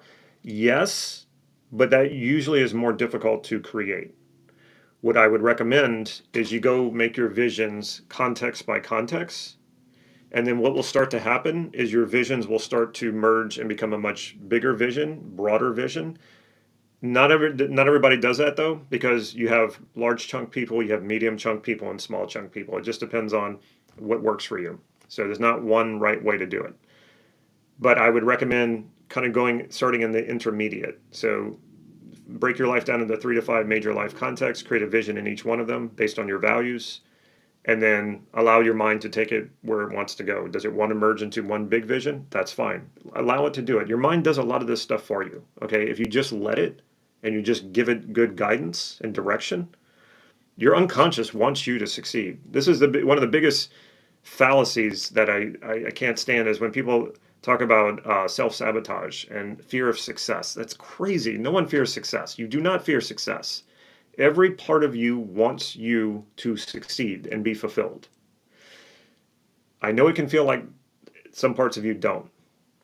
We're going to address that tomorrow. Very, very important piece that we need to address, and we will do that tomorrow. Because if you don't address that piece, you're going to fight with yourself, and you're going to think that, oh, you're just sabotaging yourself, and you have this inner saboteur who doesn't want you to succeed, and it's complete nonsense. Complete nonsense. But people tie themselves in a knot and completely disempower themselves because they don't understand the next piece that I'm going to teach tomorrow. This is very powerful. Just realized how much my goal is aligned to my values. Very good. Okay, but that might not be everybody. So it's very important. I want everybody to do this. Check in with that goal. That original goal that you set, does it align with this vision? The truth is in the vision, not in the goal. The truth, well, the fulfillment is what you're going to find in your values and your vision, not the goal. So be very honest with yourself. Does that goal actually align with this vision? If it doesn't, you are not lost because you have a vision. This is what happens for a lot of people. They set a goal. They don't know how to elicit their values. They don't know how to create a vision. So all they have is that goal. And as they're working toward the goal, they might start questioning it. Like, I'm really not enjoying this. So they try to promise themselves that when they get to that goal, when they achieve that goal, then fulfillment's just going to rain down on them. Well, I got news for you. If along the journey to fulfilling that goal, you're miserable and unfulfilled, very good chance it's not aligned with your values. And that's why you're feeling the way that you feel. When you have a goal that you're working toward that is aligned with your values, you don't need motivation. The motivation is intrinsic. It's already there. You are getting fulfillment in the journey, not just waiting for the destination, waiting for fulfillment in the destination. So that's how you know when a goal is really aligned with your values. Is there fulfillment there? Now, it doesn't mean that it's not challenging. It will be challenging. Lots of goals will be challenging. But in that challenge, you are aligned with your values, so you feel that fulfillment, which motivates you to keep going because there is fulfillment there. That's how you know when your goal is aligned with your vision. Now, if you just discovered that your goal is not aligned with your values and your vision, congratulations, you just saved yourself probably years of turmoil. Think about this. People will set a goal and they're afraid to quit it because without it, they're lost, right? They're like, I can't give up my goal, and then I'm completely lost. But if you have a vision, you can quit the goal when you realize it doesn't fit for you, it doesn't align for you. Because you're never lost when you have a vision. It's always pointing in the right direction. So there are people who use, they have that willpower and discipline, right? They've really strengthened that as like a muscle. And they want to achieve something, and it's not aligned with their values. They don't understand that. But they're so determined, and they have that willpower, and they got to prove themselves, right? So they work really hard and they achieve it. And then they get about an hour of relief. They don't get any fulfillment, maybe a little bit. And they go, I thought it was going to be more special than this. I thought it was going to be more fulfilled than this. Now that they don't have a goal anymore, they feel lost. So what do? Got to set another goal and go chase it. And because they don't understand values and they don't have a vision, this goal, once again, is not aligned with their values. So there's not any fulfillment in it. But they go, got to prove myself, can't quit. I have to be disciplined. I have to will myself to do it. And then they do it. And once again, the celebration is brief, very little fulfillment. They feel empty. They feel lost again. So they repeat. They rinse and repeat, rinse and repeat. And they do this for most of their lives.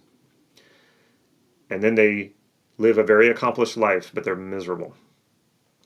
And that's usually when they end up coming to me for coaching, because they cannot understand how they could do everything that they feel like they were supposed to do in life, and how they have so much, like a family, lots of money, a nice house, yet they feel like an imposter. They feel empty. They feel unfulfilled. They feel so unhappy.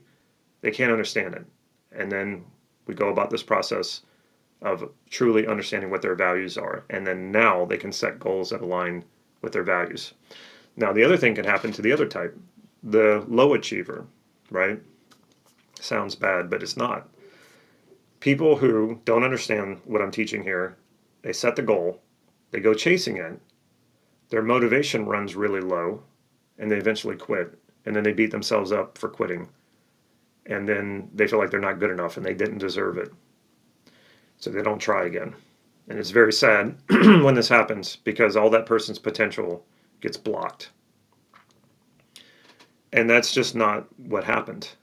What happened was their inner wisdom knew better.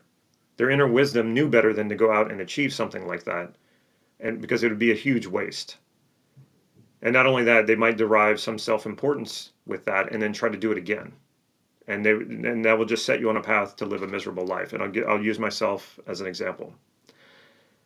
When I think back to not being able to make my insurance agency the success that I had wanted it to, the goal that I had set to make that insurance agency the success that I thought that I wanted it to make it. At the time, I thought it was because I was not good enough. At the time, I thought it was because I was sabotaging myself. At the time, I thought it was because I was lazy. There was nothing true about any of that. The truth was that my inner wisdom knew better, that if I had succeeded at becoming a successful insurance agent and making the money that I would have wanted to make, I would have just slapped on golden handcuffs, because it would have been so hard to leave that success. Even though I was miserable, we can, use that money as a narcotic to not feel the misery as much. I could have used many distractions to make me feel not as miserable and stuck with it, which would have been super unhealthy. So I would have lived the rest of my life being miserable and clinging to the success that I had created. My inner wisdom knew better, and it got to a point where I could even just hear the voice, Damon, you were never meant to do this. This does not fulfill you. This is not your path in life. It's time to do something else. And I didn't understand any of this until I understood what I'm teaching you right now. Okay, so check in. Does your goal align with this vision? And if it doesn't, that's fine. Throw it out. Throw it out and set another goal that does align with your vision. It's that simple. And if you find yourself, or if right now that goal does seem to be aligned with your vision, but in a month from now, as you're working toward it, as you're taking action toward it, and you're collecting data, you're collecting experiences, you may realize, wait a minute, this isn't doing it for me. This does not align with my vision.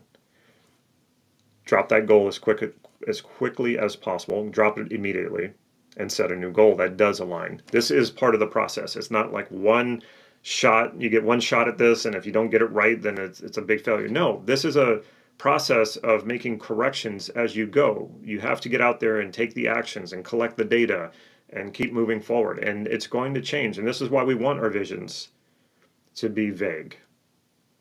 We use our goals. Goals are specific. They need to align with our vision. The strategy to achieve the goal also needs to align with the vision. You don't want to violate your values along the way, because then you're constantly going to be fighting with yourself. So it's a process. You have that vision, you know what your values are. The moment you realize that your goal or the actions you're taking to achieve that goal violate your values, it's time to find a different strategy. It's time to find a different goal. And you'll make a lot of these corrections along the way. That's part of the journey. And because you have a vague vision and you know your values, you can make those adjustments. In values, because they're not that specific, there are many, many possibilities. And that's what you want to be tapped into. You want to be tapped into possibility. Not one way, and I have to do it this way, and it has to be this goal, and it has to be this strategy. That's not how we want to do this. Okay, you have a vision now. How does that feel?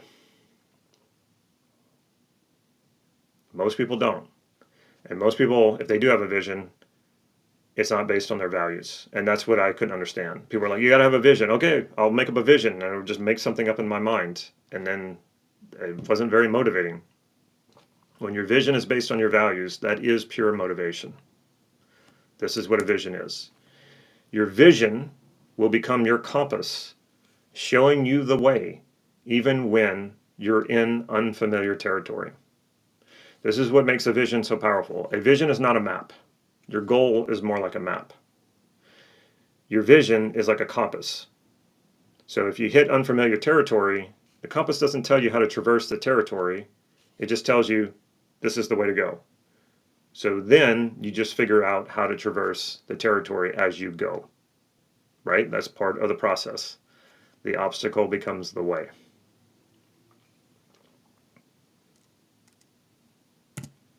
And I love this quote by Krishnamurti. You have to be a light to yourself in a world that is becoming utterly dark. Basically, your values light the pathway. Your vision is your light in a world that is dark. All these other things can be happening. All these other people can be telling you, you should do this, you should do that. But none of that matters when you know what your values are, you're connected to those values, and you have that vision based on your values right out in front of you, lighting the way.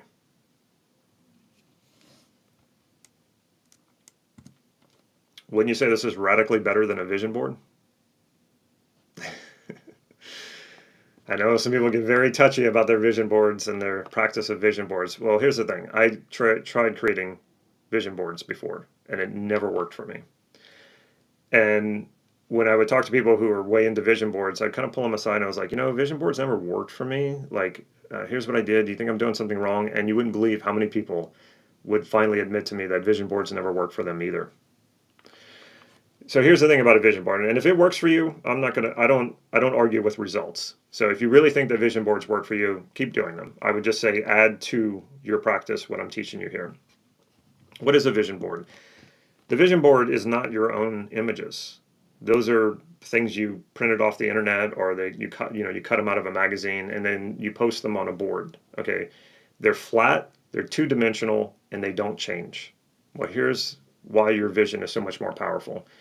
Because your vision is created from your values, images that are generated from your values, images that are compelling to you, that are motivating to you, and they're generated from you. They're dynamic. They're often three-dimensional to some extent. They're often moving, right? And they change. Your vision will change on its own. As you get closer and closer to it, as you start actualizing your vision, it will recreate itself. And your life becomes a creative practice along the way of creating your visions, and your visions creating you and creating your life. You're just not going to get that from a two-dimensional board with two-dimensional images on it that sits in the corner of your room that you see once or twice a day. Your vision stays here, even when you're not conscious of it. It stays right in front of you, guiding your way, guiding decisions. That's what makes your vision so powerful.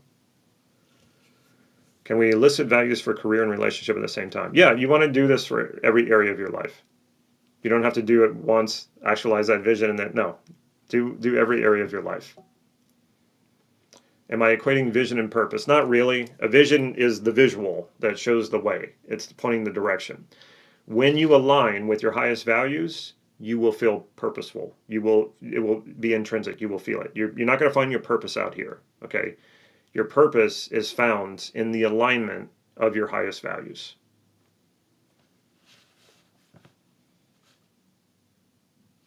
Okay, I feel a pull from my chest, but do not want to suffer disillusionment later. That pull is it. That's motivation, okay? When you're looking at your vision and you feel that pull, you're doing it right, okay? And this is not about illusion or being disillusioned. I know what you're experiencing right now. This is what we're going to deal with tomorrow, okay? So I'll return to this in a second. The thing is you take your vision wherever you go. Your vision board you do not take wherever you go. I hope not, at least. Vision boards are old and outdated. The technology you're carrying inside your brain is so much more powerful. Your vision is alive and dynamic and changes automatically as you grow. Again, I keep emphasizing this. People just like you are making this work and having extraordinary experiences. Here's Jennifer. Personally, I'm still in awe of the transformations that I've experienced in just a few weeks. I call it magic because sometimes I see myself changing in a few minutes and I am left not believing that change could be that simple and that fast. Do you realize how eliciting your values and creating a vision will set you up for success?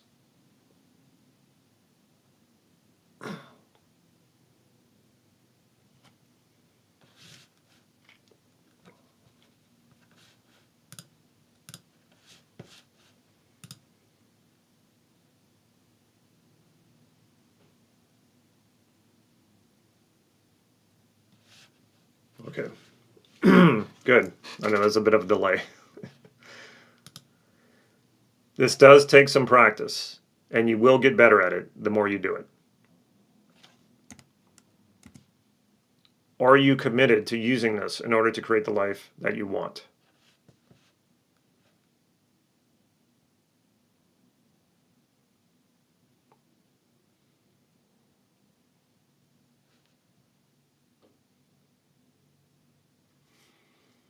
All right, I'm going to go back here, and I saw a few questions I'm going to grab real quick.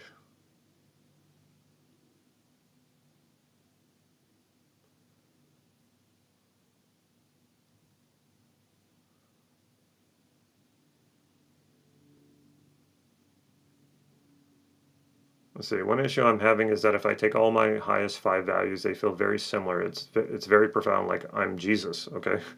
But it doesn't feel dynamic enough to be real. Well, then alter your vision until it does. Now, it doesn't need to feel real like you're already living it. Like, again, you don't want that because that will diminish your motivation. And so he goes on to say, for example, love, peace, connection, joy, freedom, creativity. Okay, yeah. Love, but they're all different. Like, they're similar, but they're all different. So you want to see those things. And then you can find ways to arrange your vision to make it feel more real. Let's see. Sam Ovens, Alchemy of Self. I don't know. I heard him one time talking about, in a very philosophical level, that there's no self, and I agreed with everything he was saying. It was based in non-duality, but beyond that, I don't know what he teaches. Let's see. So, same guy who was saying, Mark says, but I'm wondering where fun, playfulness, curiosity, capability come in, which makes it feel more real to real life. So those are all values that you just mentioned, Mark. And if you feel like those belong in your vision, then put them in there. Those are wonderful values. Not everything has to be all high level values. Like, these are more like mid-range values. So yeah, playfulness is wonderful, fun. We learn so fast when we play. If you watch children, why do children learn so fast? Because they play. It's fun. Curiosity, yes. Curiosity is part of motivation. Capability, that's part of what gives us a sense of certainty and confidence and self-esteem. All of those are important. There's no reason why you would leave those out. Do you need to experience a value before you can align to it? Well, you already have. Your values are generalizations about experiences that are important to you. You've already experienced them. So it's a matter of connecting with them, knowing that it's important to you, knowing what they feel like, and then saying, okay, going forward, what does that look like when I'm aligning with this value? That's what we're doing here. Can you redefine a goal versus a vision? A goal is a crossing the finish line. It is you either did it or you didn't do it. Okay, it's very specific. Okay, a goal is specific and it's tangible. You either accomplished it or you did not. Okay, a vision is a visual. We use a visual. You don't have to. You can use auditory information as well. A vision is a visual representation of your values in a particular area of your life, to tell you that this is what you want, show you the direction of what it is that you want. And then you set goals to align with that vision. They're like stepping stones to get to actualizing that vision. Okay.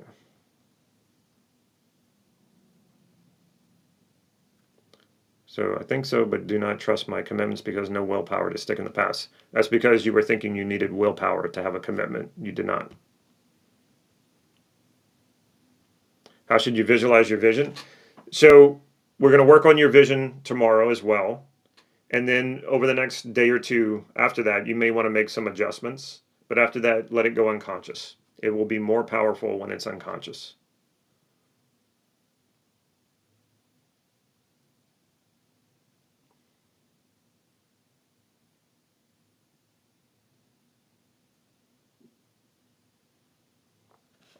It says, does NLP recommend going into the somatic feeling that is created in the body from visualizing your values and vision?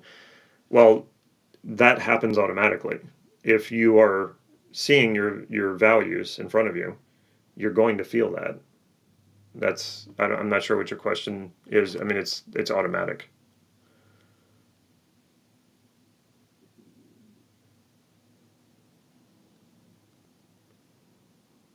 How do you know the vision is legit? Well, I mean, it's your vision. It's based on your values. Only you can verify that. If you had a vision based on what everyone thinks you should do, then I would say that's not a legit vision, and you would know that. But if you have a vision in front of you that's based on your values, that's what makes it legit. No. Okay, so somebody was asked, so the vision doesn't need to be limited to your top 5. No. You want to include all your values in your vision. So all your values that you elicited from the goal or the context, you want to include all of those. That's why I keep saying when I show that, it's like people latch onto it. It has to be that way. No. It's just an illustration. What I showed you was just an illustration. You need at least 5. Okay, if you don't have at least 5 values, you haven't fully elicited your values. Okay. But if you have 10, if you have 20, put them all in your vision.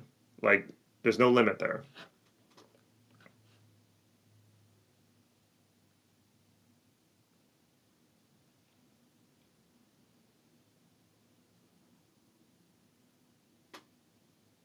Where will you put this out so we can see it later? It stays here on YouTube. It stays on my channel.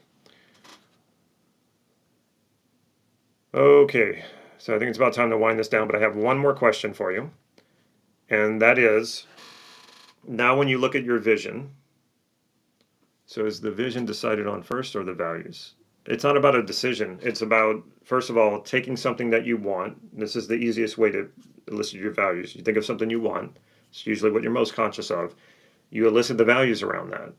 And then you know that this is really what's important to you. This is where the fulfillment is. And then you project an image of it based on your values. So if you were to bring all your values together into one vision, what does that look like? Don't worry about what decides what. That's not important. It seems like consistent and freedom are opposing values. No, they're not really. I mean, the strategy that you're using to be consistent or to be free may be in opposition to each other. Freedom is a very high value. It's a very big container, very big category. And in freedom, you will see consistency. There is, those two are compatible. It's your strategy that may be getting in the way, which when you go to the level of value, it's much easier to modify that strategy. Okay. When you look at your vision, last thing we want to do, this will set you up for tomorrow, okay? When you look at your vision, ask yourself, is there anything stopping me from making this a reality? Do I have any objections? Do I have any resistance to this vision becoming a reality?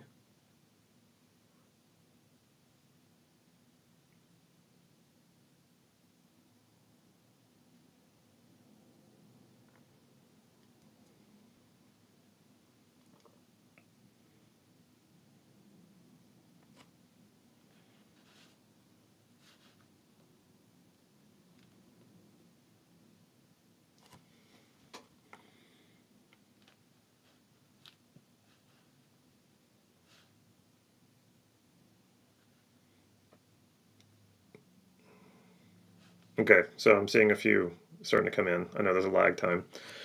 There's a bit of delay. So most of you will experience some sort of resistance, some sort of objection.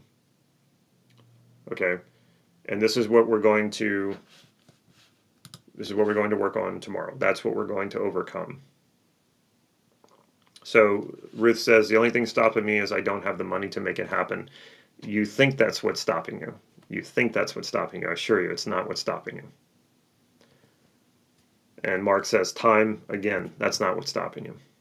Someone said here, perfectionism and self-doubt. Okay, yeah, now we're getting closer. Okay, so tomorrow we are going to take whatever you think is stopping you, and we are going to overcome it. We are going to change that so that you have your vision in front of you and you have no doubt that you're going to make it a reality. Okay, so just out of curiosity, who's coming back tomorrow?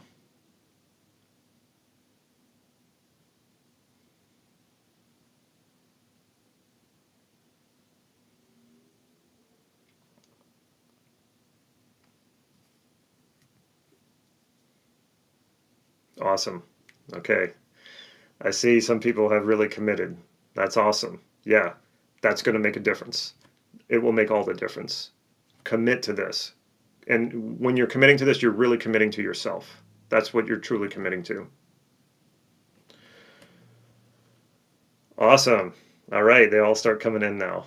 All right, Yulia, would you bring Nate and I back?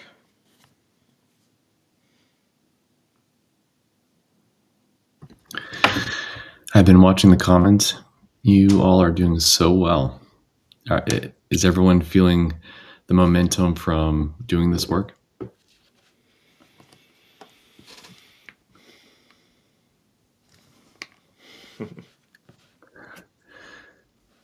Oh, yeah, good. Good. Now, I want to encourage you. So this video is going to stay up for now. So I want to encourage you, if you have time between now and tomorrow and you want to revisit material, but by all means do that. And you see how intensive this can be when you really focus with us. So I want to encourage you to even bring your next level of playing this game with us here tomorrow, and be fully prepared, be rested, and man, I'm excited to see you all tomorrow. All right. Thanks so much, everybody. Damon, well done. I'm sure you're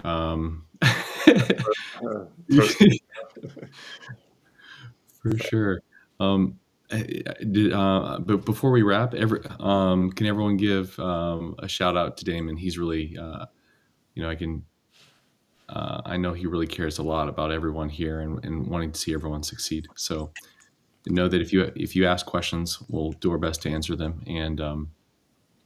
And have a great day, everybody. Take care. See you tomorrow.